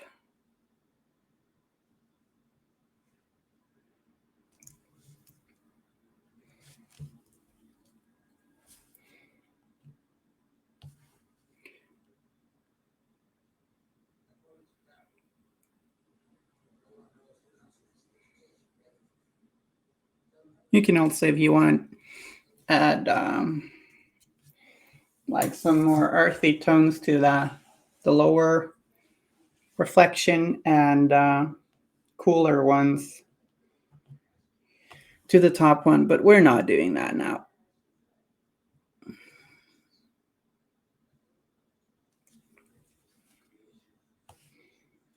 It's optional.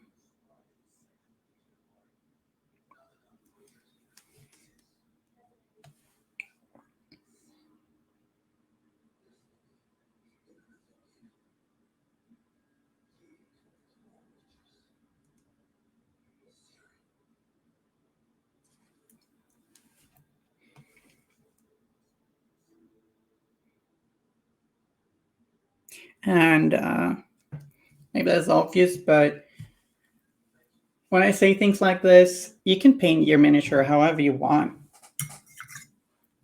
Usually, if you're painting your own miniatures, the most important person to please is yourself.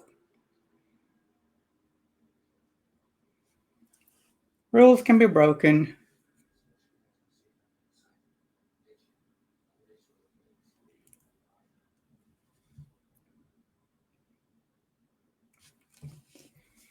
Although you wouldn't want to break the law. Guild made me say that. You wouldn't download a soul stone, would you? Would you?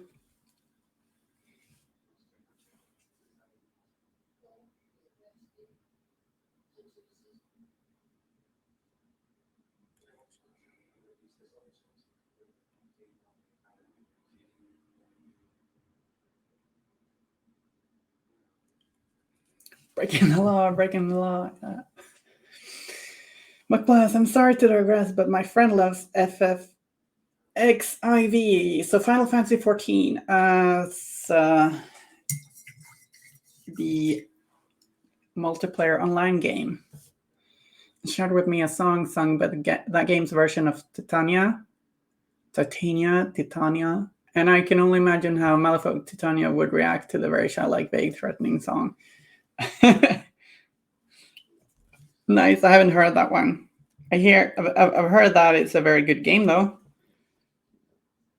Maybe I'll have to look it up. Yeah. For those who don't know, Titania is like the elven queen of myths. Pops up in a lot of stories. Very old myth, of course, and yeah.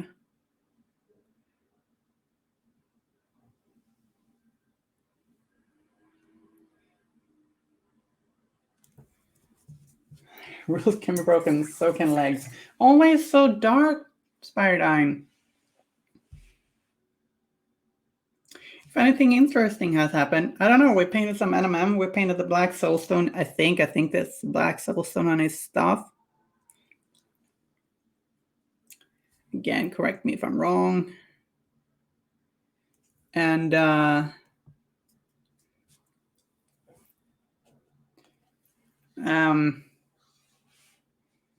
McBluff spoke about an art challenge. It's on a weird place.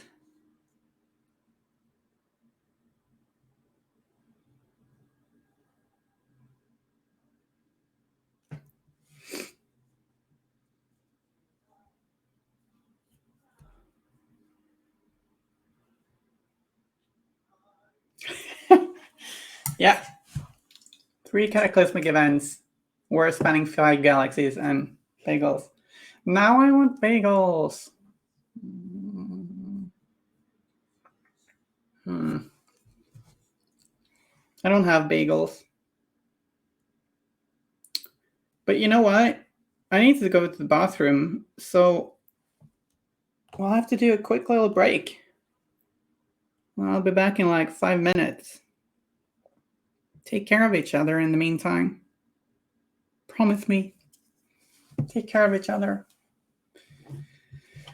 Yeah, the curse. Always this talk.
Hi, I'm back.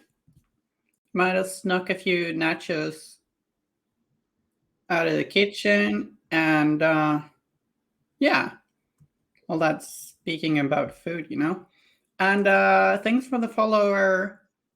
Thanks for the follow, Walrus Boots. Walrus Boots is a great nickname. So,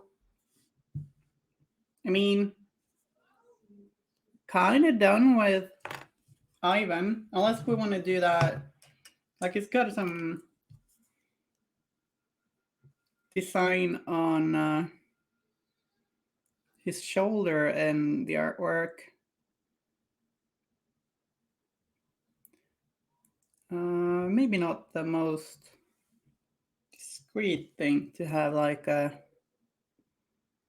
suspicious organization logo on the shoulder if you're a double agent. We'll see if we'll do that later or skip it. Spider-Man says the break music was a bit loud. Maybe it is. It's nice though. So I brought out the swirly magic armor plate thing bit. And I'm gonna, like, I scratched up the bottom of it to remove the undercoat and create a better surface to glue it. And we're gonna glue it to a piece of cork to make painting it easier. Like, generally there will be some cork sticking to the miniature when we're removing it later, but that's fairly easy to just scrape off.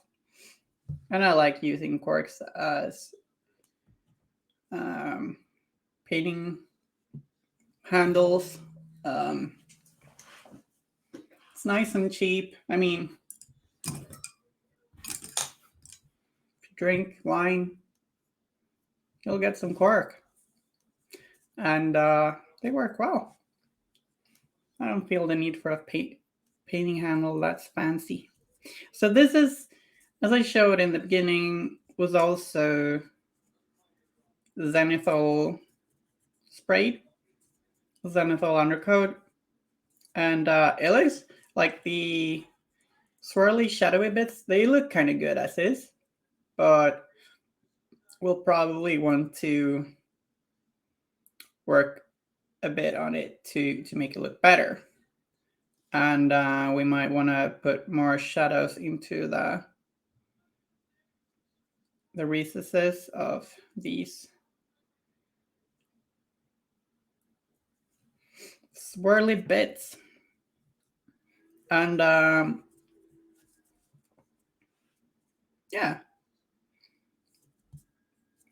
if you're catching on now for the stream, it was undercoated black and then sprayed from the side and above with Dark Reaper,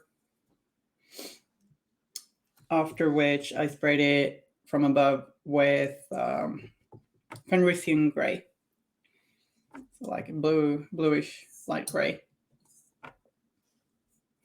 So yeah, I'm gonna put a little bit more Dark Reaper onto the palette, a little bit more black.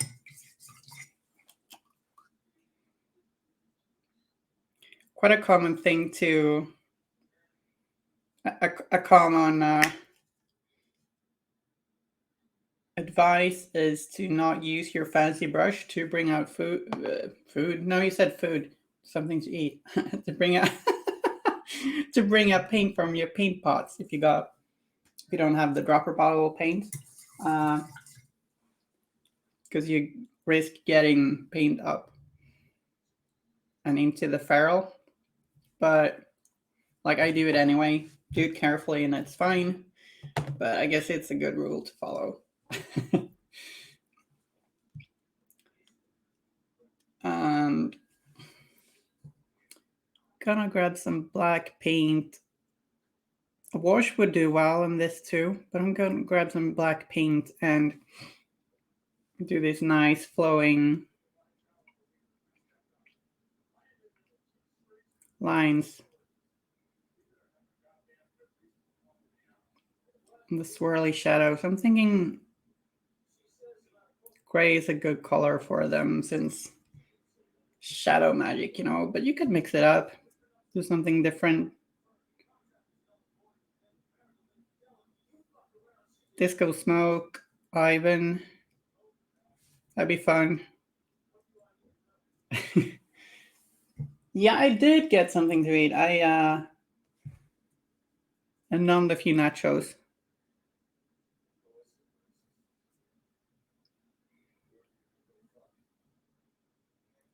Not bagels, but you take what you can get, right?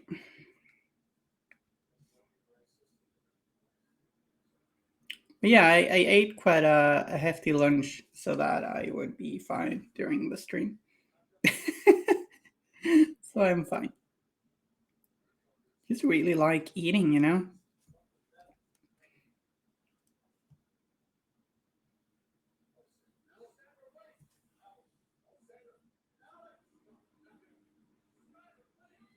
Oh, you're speaking about the art challenge.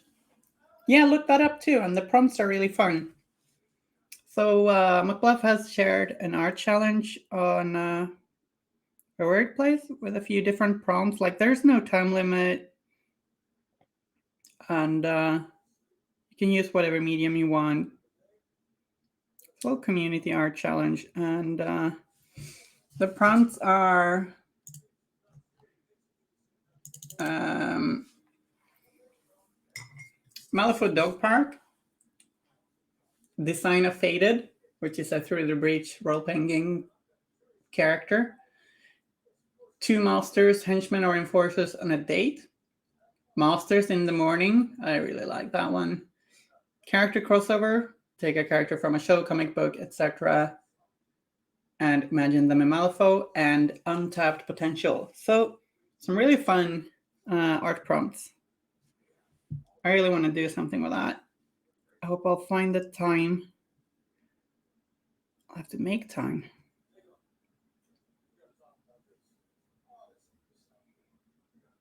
Now I've had too much coffee again. My hands are getting a tiny bit shaky. Can't always get what you want. No, that's true.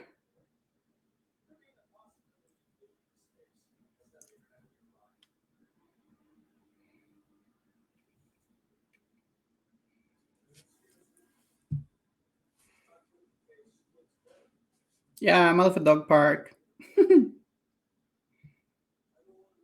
Oh.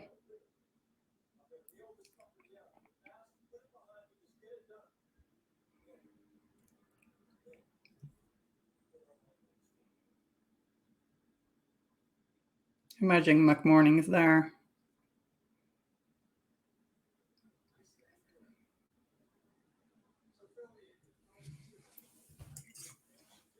McCabe taking Luna to the dog park. Luna playing with the zombie chihuahua and it just loses a leg. What can you do?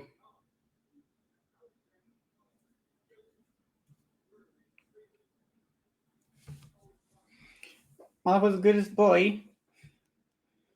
Well, Luna is a really good gal. I think maybe she's the goodest boy in my opinion.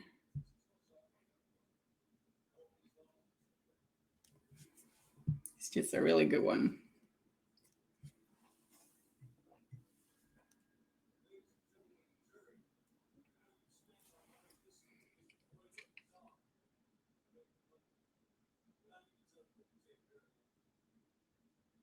Ur is really good though. Zombie chihuahua with a scythe. He's a good boy.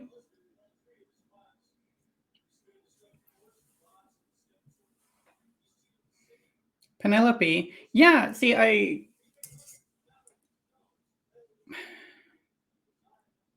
think I've only faced Ulix like once in second edition, so she's probably good, right? Chang's a good fire boy. Yeah. My girlfriend thinks foxes are ugly. I think that's weird. You're cute.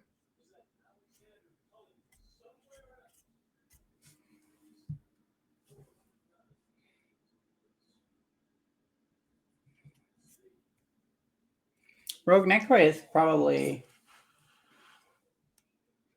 several goodest boys.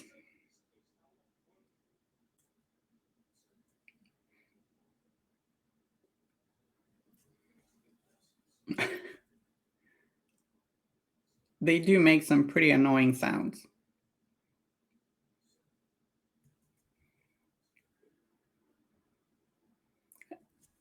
I had a barbecue in the Norwegian archipelago once, and then suddenly there was a fox there, and the fox helped itself to our veggie burgers, which it really enjoyed. And then it also wanted to sneak some grilled asparagus from the grill, and we're like, no, fox, that's you're not gonna like that. And it insisted. Fox did not finish its asparagus. Nope, not even close.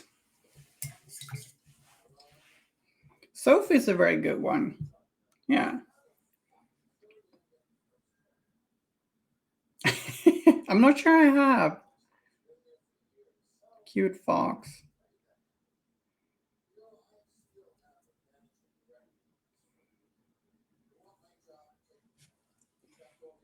Best thing about the game Ghost of Tsushima is that you can pet foxes.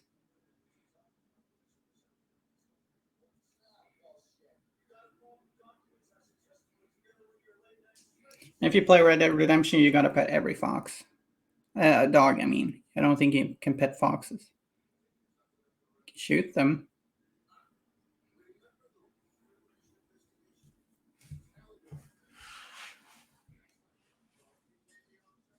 Again, could add some interesting colors into the shadow cities. Maybe some purple. Maybe some Cavalite green.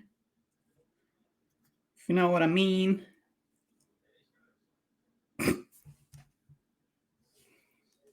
It's a beautiful game. I've never used the photo mode much in a game at all, but I did use the photo mode in Ghost of Sushi quite a lot. Ghost of Sushi.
Yeah, I haven't been barking. That's you. That's on you.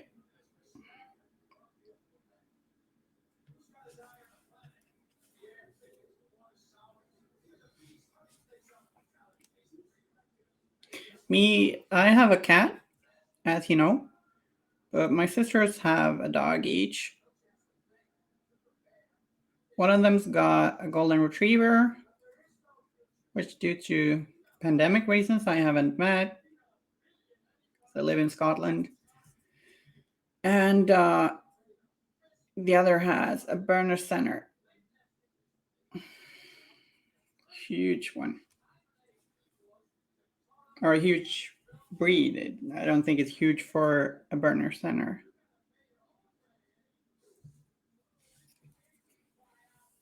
Wolf indeed. Okay, let's start maybe painting these plates.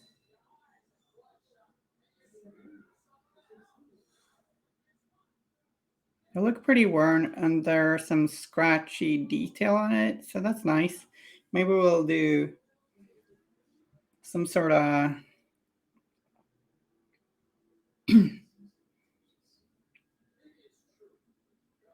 almost stippled painting effect.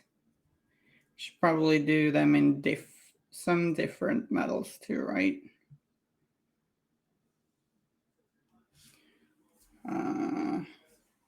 How are you planning to do the base? Good question. I was thinking maybe I should do the bases on this guy and Misaki and Jin pretty similar, so they all match up to each other.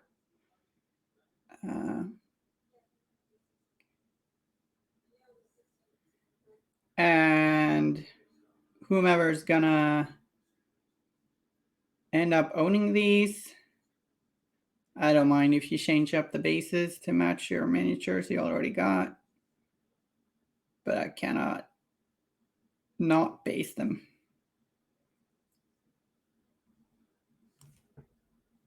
That'd be boring not to base them.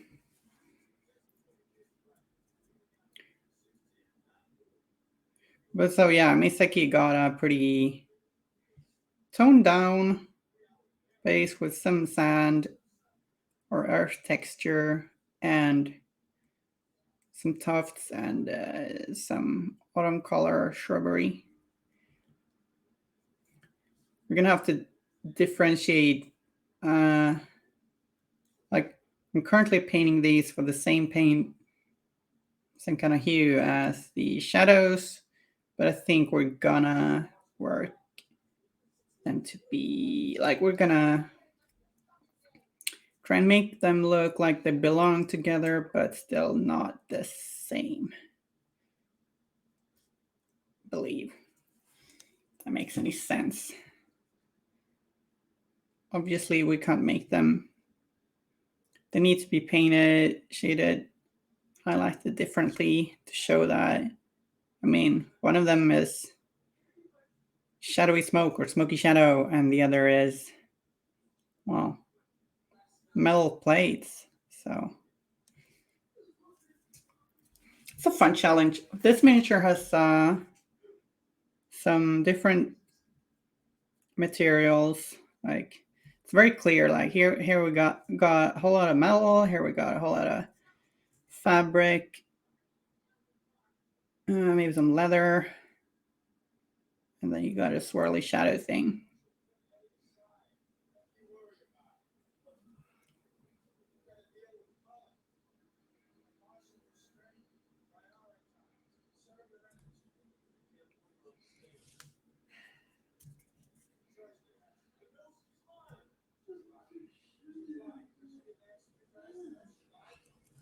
I don't think we're not gonna be able to finish this today, but we did a whole lot of work on Ivan, and well on our way this one too. Oops, notice I have not put the lid on my super glue. Where did I even put the lid? Sometimes I'm a little bit scatterbrained. There it is. Want the lid on the super glue bottle.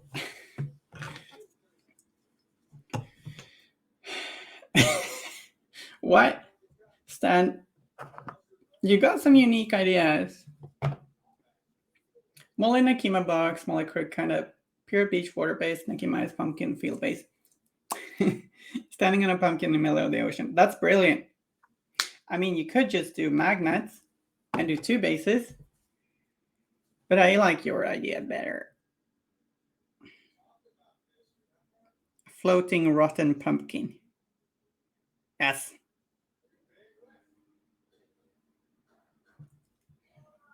Okay. So I'm mixing Fenrisian Gray with some Dark Reaper and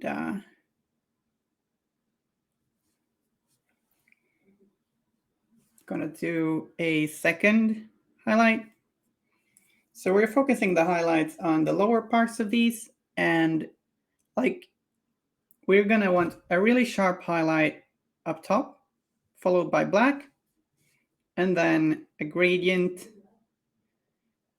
lighter and lighter gray colors towards the bottom of the plates. And it should look metallic since we got that effect going with a huge amount of contrast with super bright edge top side and followed by pure black and then a gradient.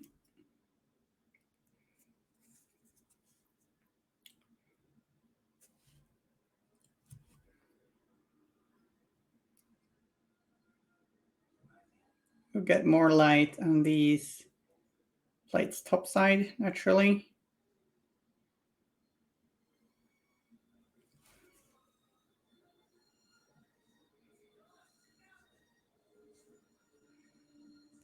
And I would recommend, you're doing puns again.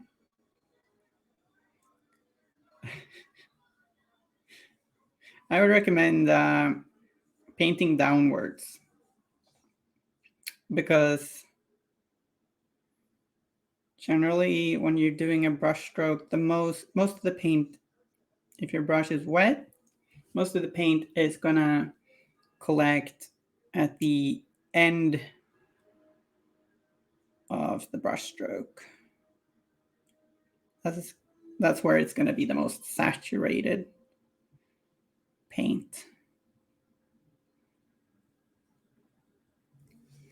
You don't have to spend as much time on the backside of these probably because you're not gonna see as much of it, but there's no reason to get too lazy, I think.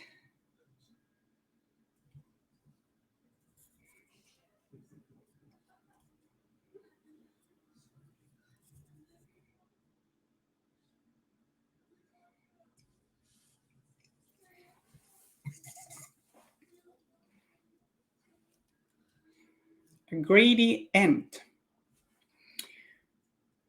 What even is a gradient? What does grady mean? Oh, my wet palette is starting to dry up a little bit.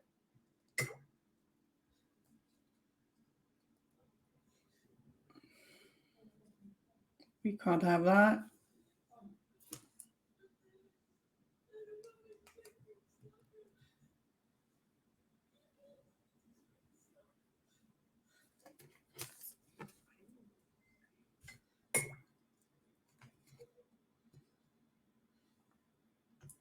Do your thing, Pipette.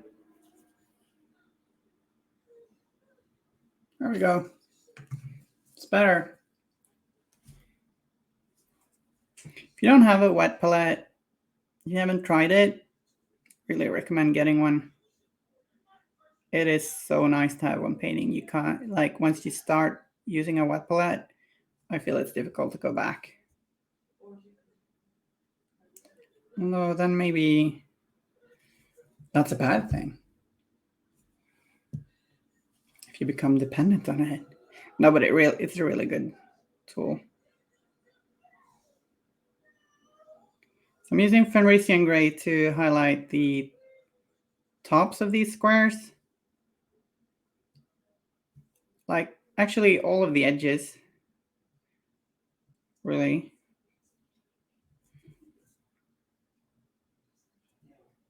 But we got the most contrast at the top of them.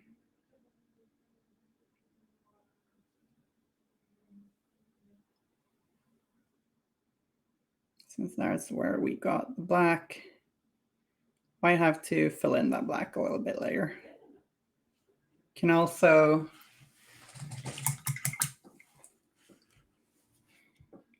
you might also want to do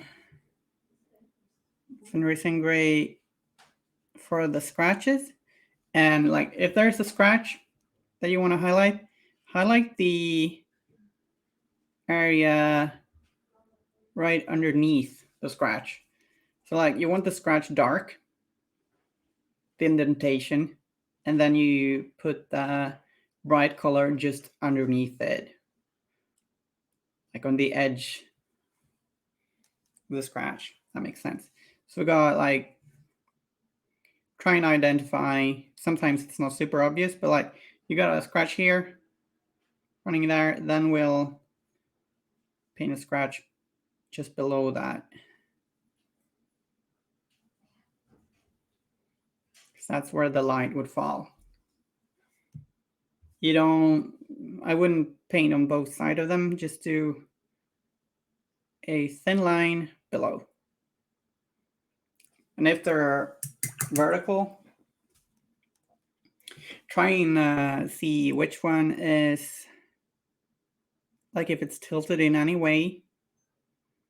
If it's not, try and pick one angle and stick with that for all of the vertical scratches visible from that side.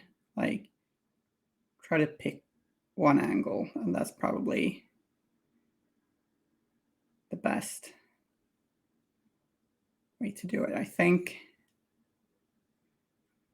But usually there's a tiny difference, at least.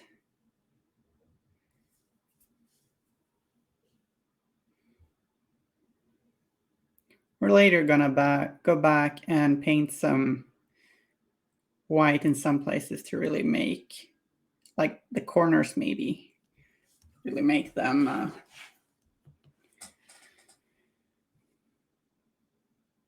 stick out a lot. You don't have to you don't have to feel like you need to pick out all of the scratches on this, actually. I don't think.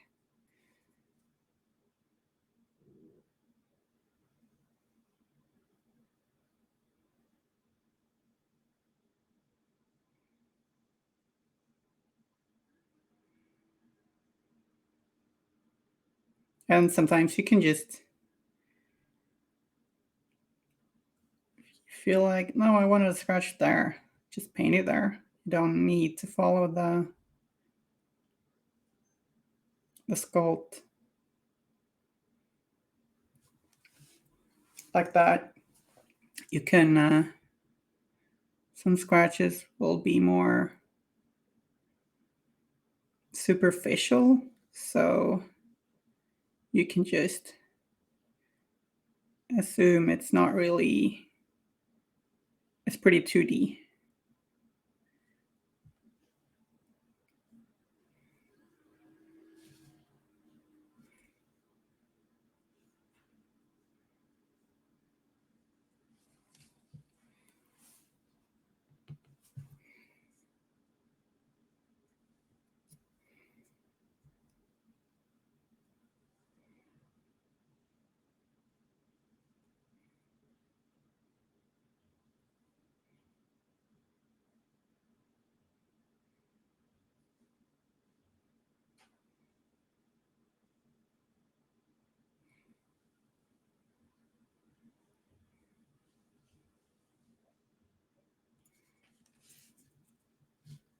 A grady, a type of life preserver on a historic ocean-going schooner. Okay. Did you look at that? Now I just wonder what a schooner is. Schooner. Schooner?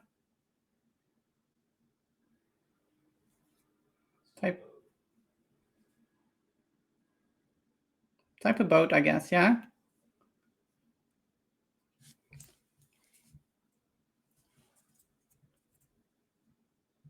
Skonare.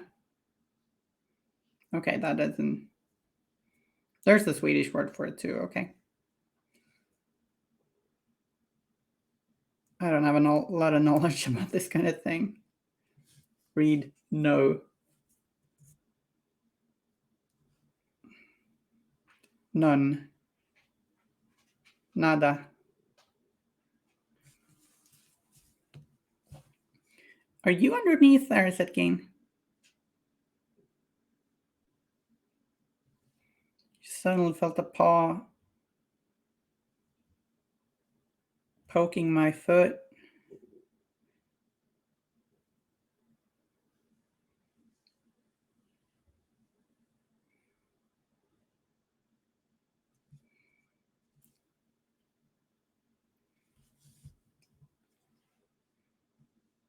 Great Nautical Museum in Gothenburg.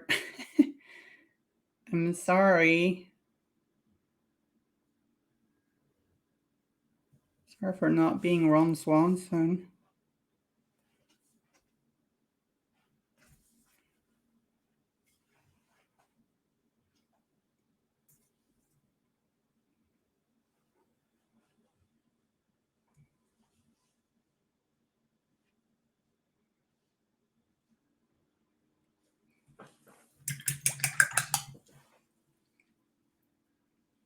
Okay.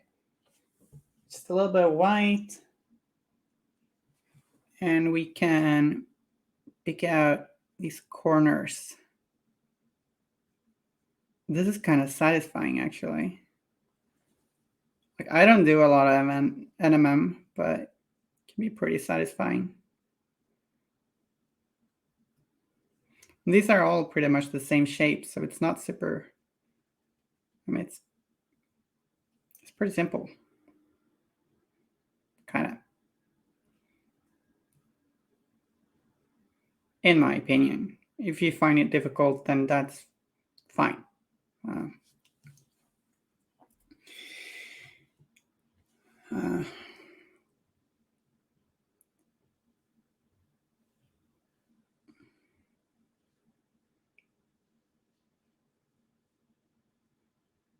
If you wanted this metal to be rusted, I'd suggest like painting some watered down orange or orangey browns into the cracks,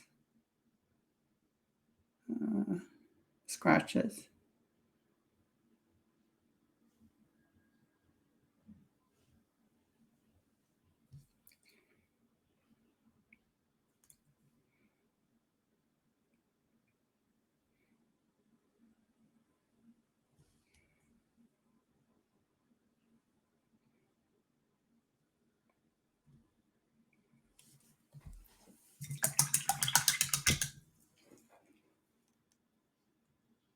I think there's a thing where I'm pretty bad at going to museums in the place I live, but I have gone to a few of them through the years.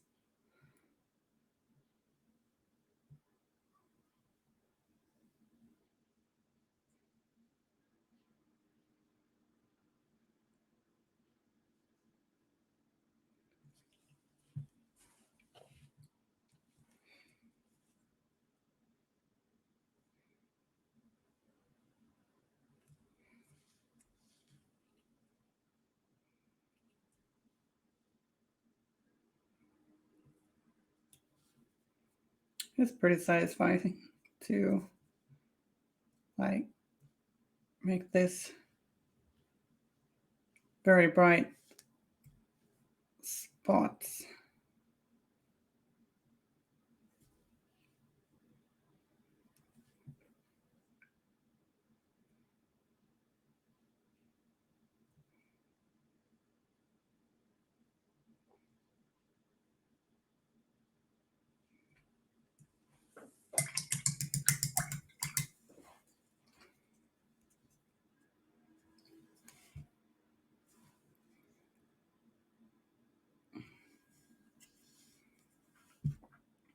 We might pick up some black paint and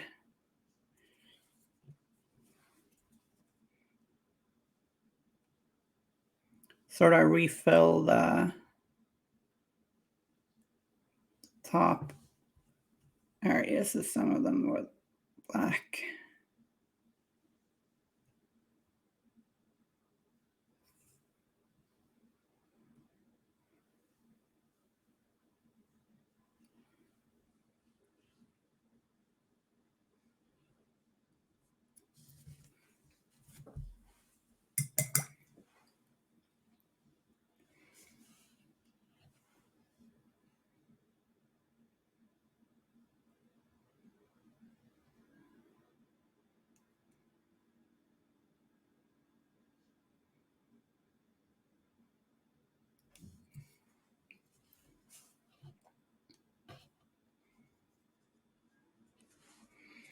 Grab a little bit of a beige color. It's, what's it called? Steel Agent Drab. But I put a tiny bit of red in it. Paint these cogs. I guess this is, I want some, let's just glaze it a bit on the backside here. Or like a very heavy glaze. Bit messy. Heavily tinting it.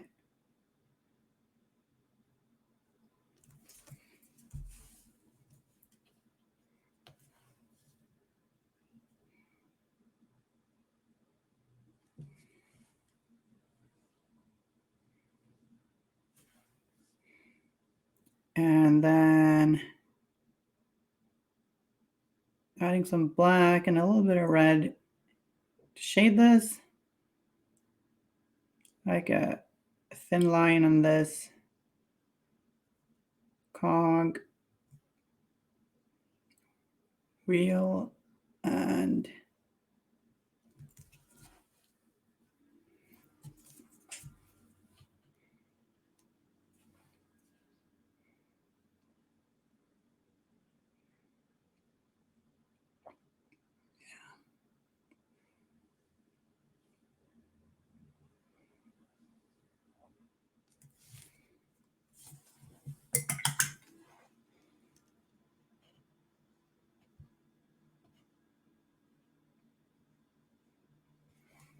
then add some brighter color to add a little bit of record flesh and a little bit of golden yellow I had on the palette to the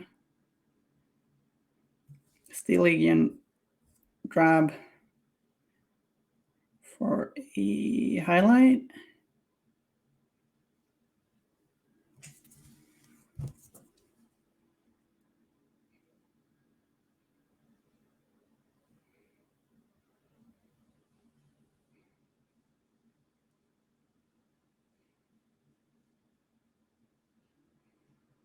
Stupid and didn't realize that this part should, of course, probably be the same color as the one in front. Easily confused.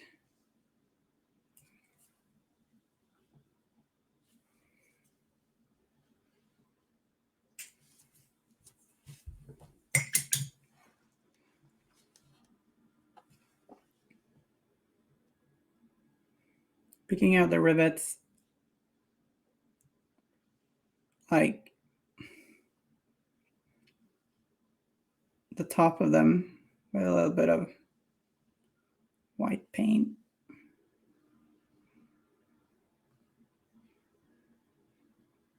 Adding a little bit of white for some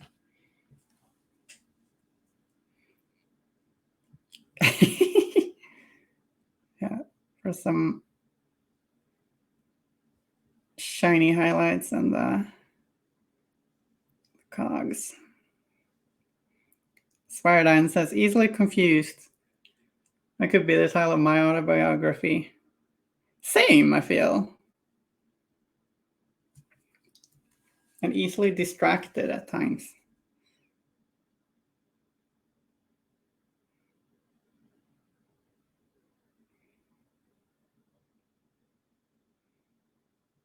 Like sometimes the order I do things in is a little weird. I might like, I don't know.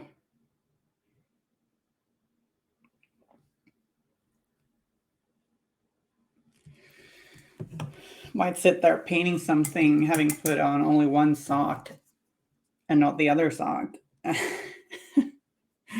Like,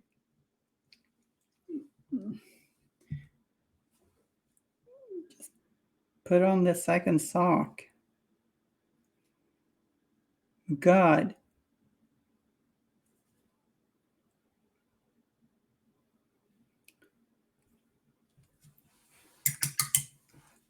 Maybe I want that little cog to be brown too. I like bronze. Brass, more like.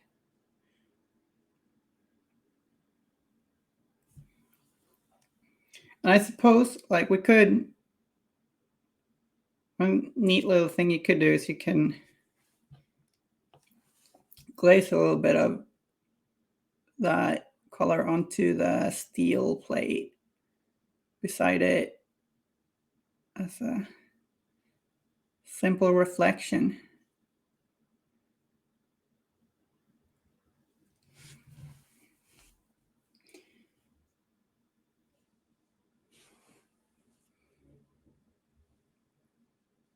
Clothes are optional, painting is everything. Yeah.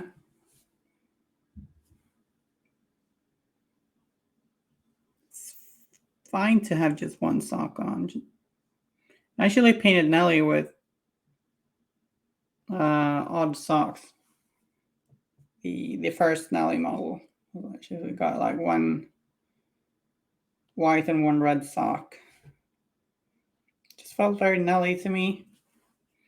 She's not gonna bother finding a sock of the right color to match. Not if there's a great scoop to chase.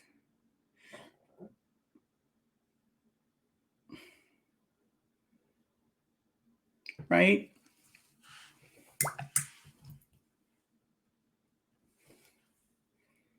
I'm sorry I mentioned Nelly again. I realize you don't like Nelly. Spiridine.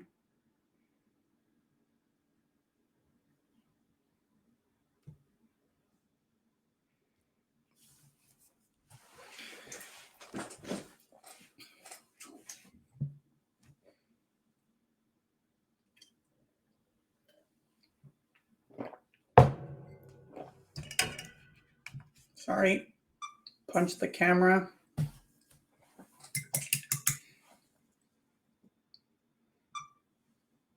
Yeah. Still starting to look pretty good. Or starting. We can leave it here.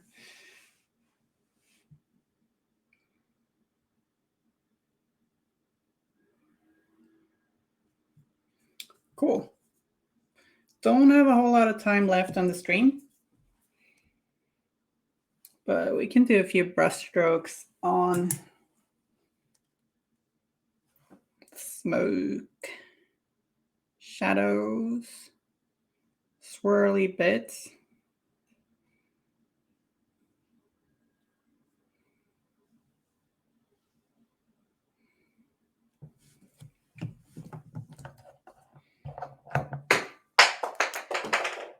That paintball wanted to be on the floor. I shall respect that.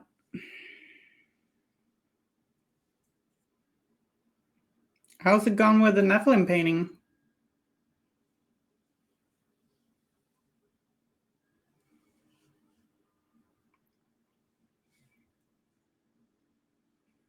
Grabbing some Dark Reaper to slightly thin down where painting, like I feel like maybe it was a bit weird of me to paint just dark lines. Also kind of messy lines of black, where the next color was just Fenrisian gray, much brighter. So we're working to even that out. Blue was good, now I stopped. Okay. Those are my socials. Yes, indeed. I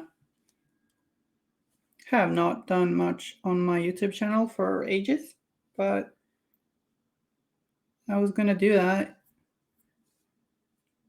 around the holidays, and then I got COVID. um,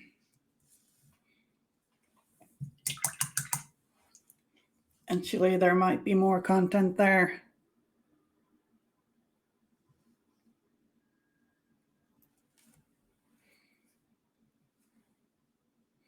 Nightbot is being a good bot.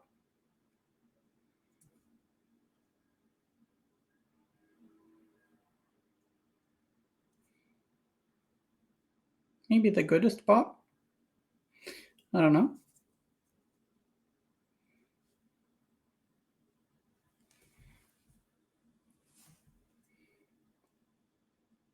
Thanks, McBluff. Really happy you think so. I think I might. I think Nightbot might be the goodest bot. I'm not sure. Or goodest boy, you said. Oh.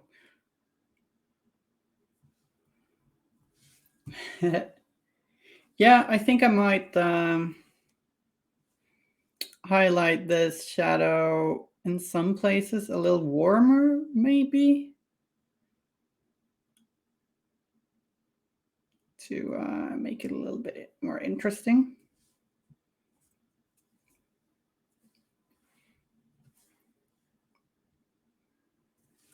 To see how, like, they're the same colors, but the materials still look very different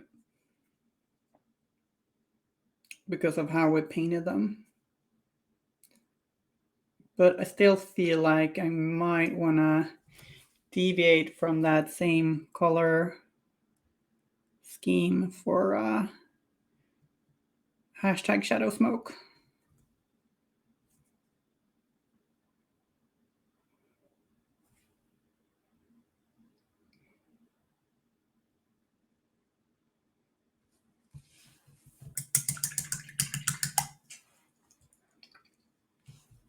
Our earlier debate.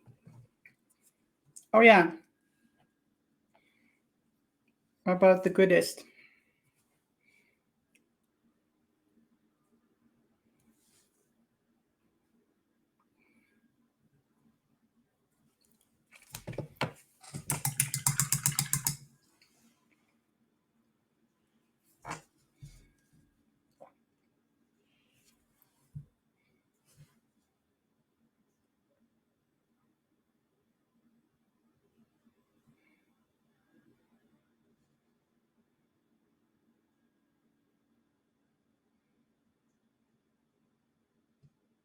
And in a little bit more than an hour's time,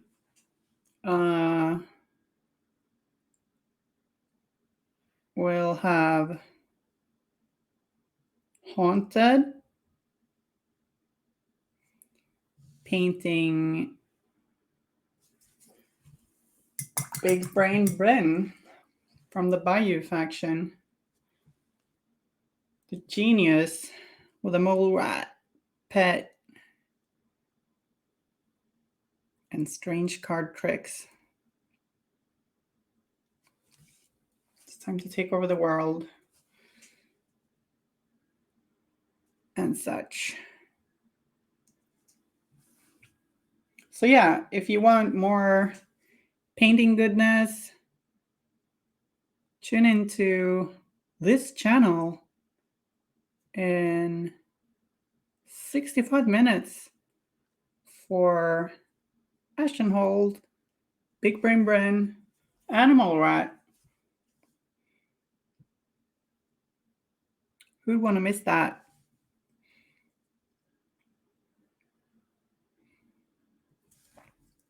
Haunted. I'm sorry. I said haunted first, didn't I? Something about them makes me mix up the names at times. Like Haunted and Ashenhold, they both sound pretty goth.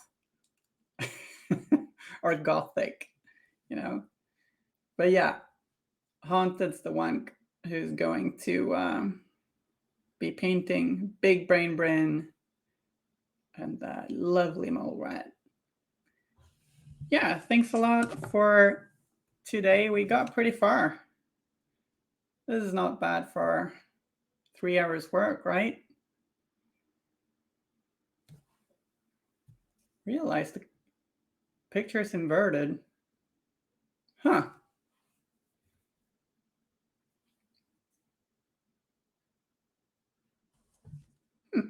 Well, thanks for today. See you next week where we'll finish up and start painting Jin.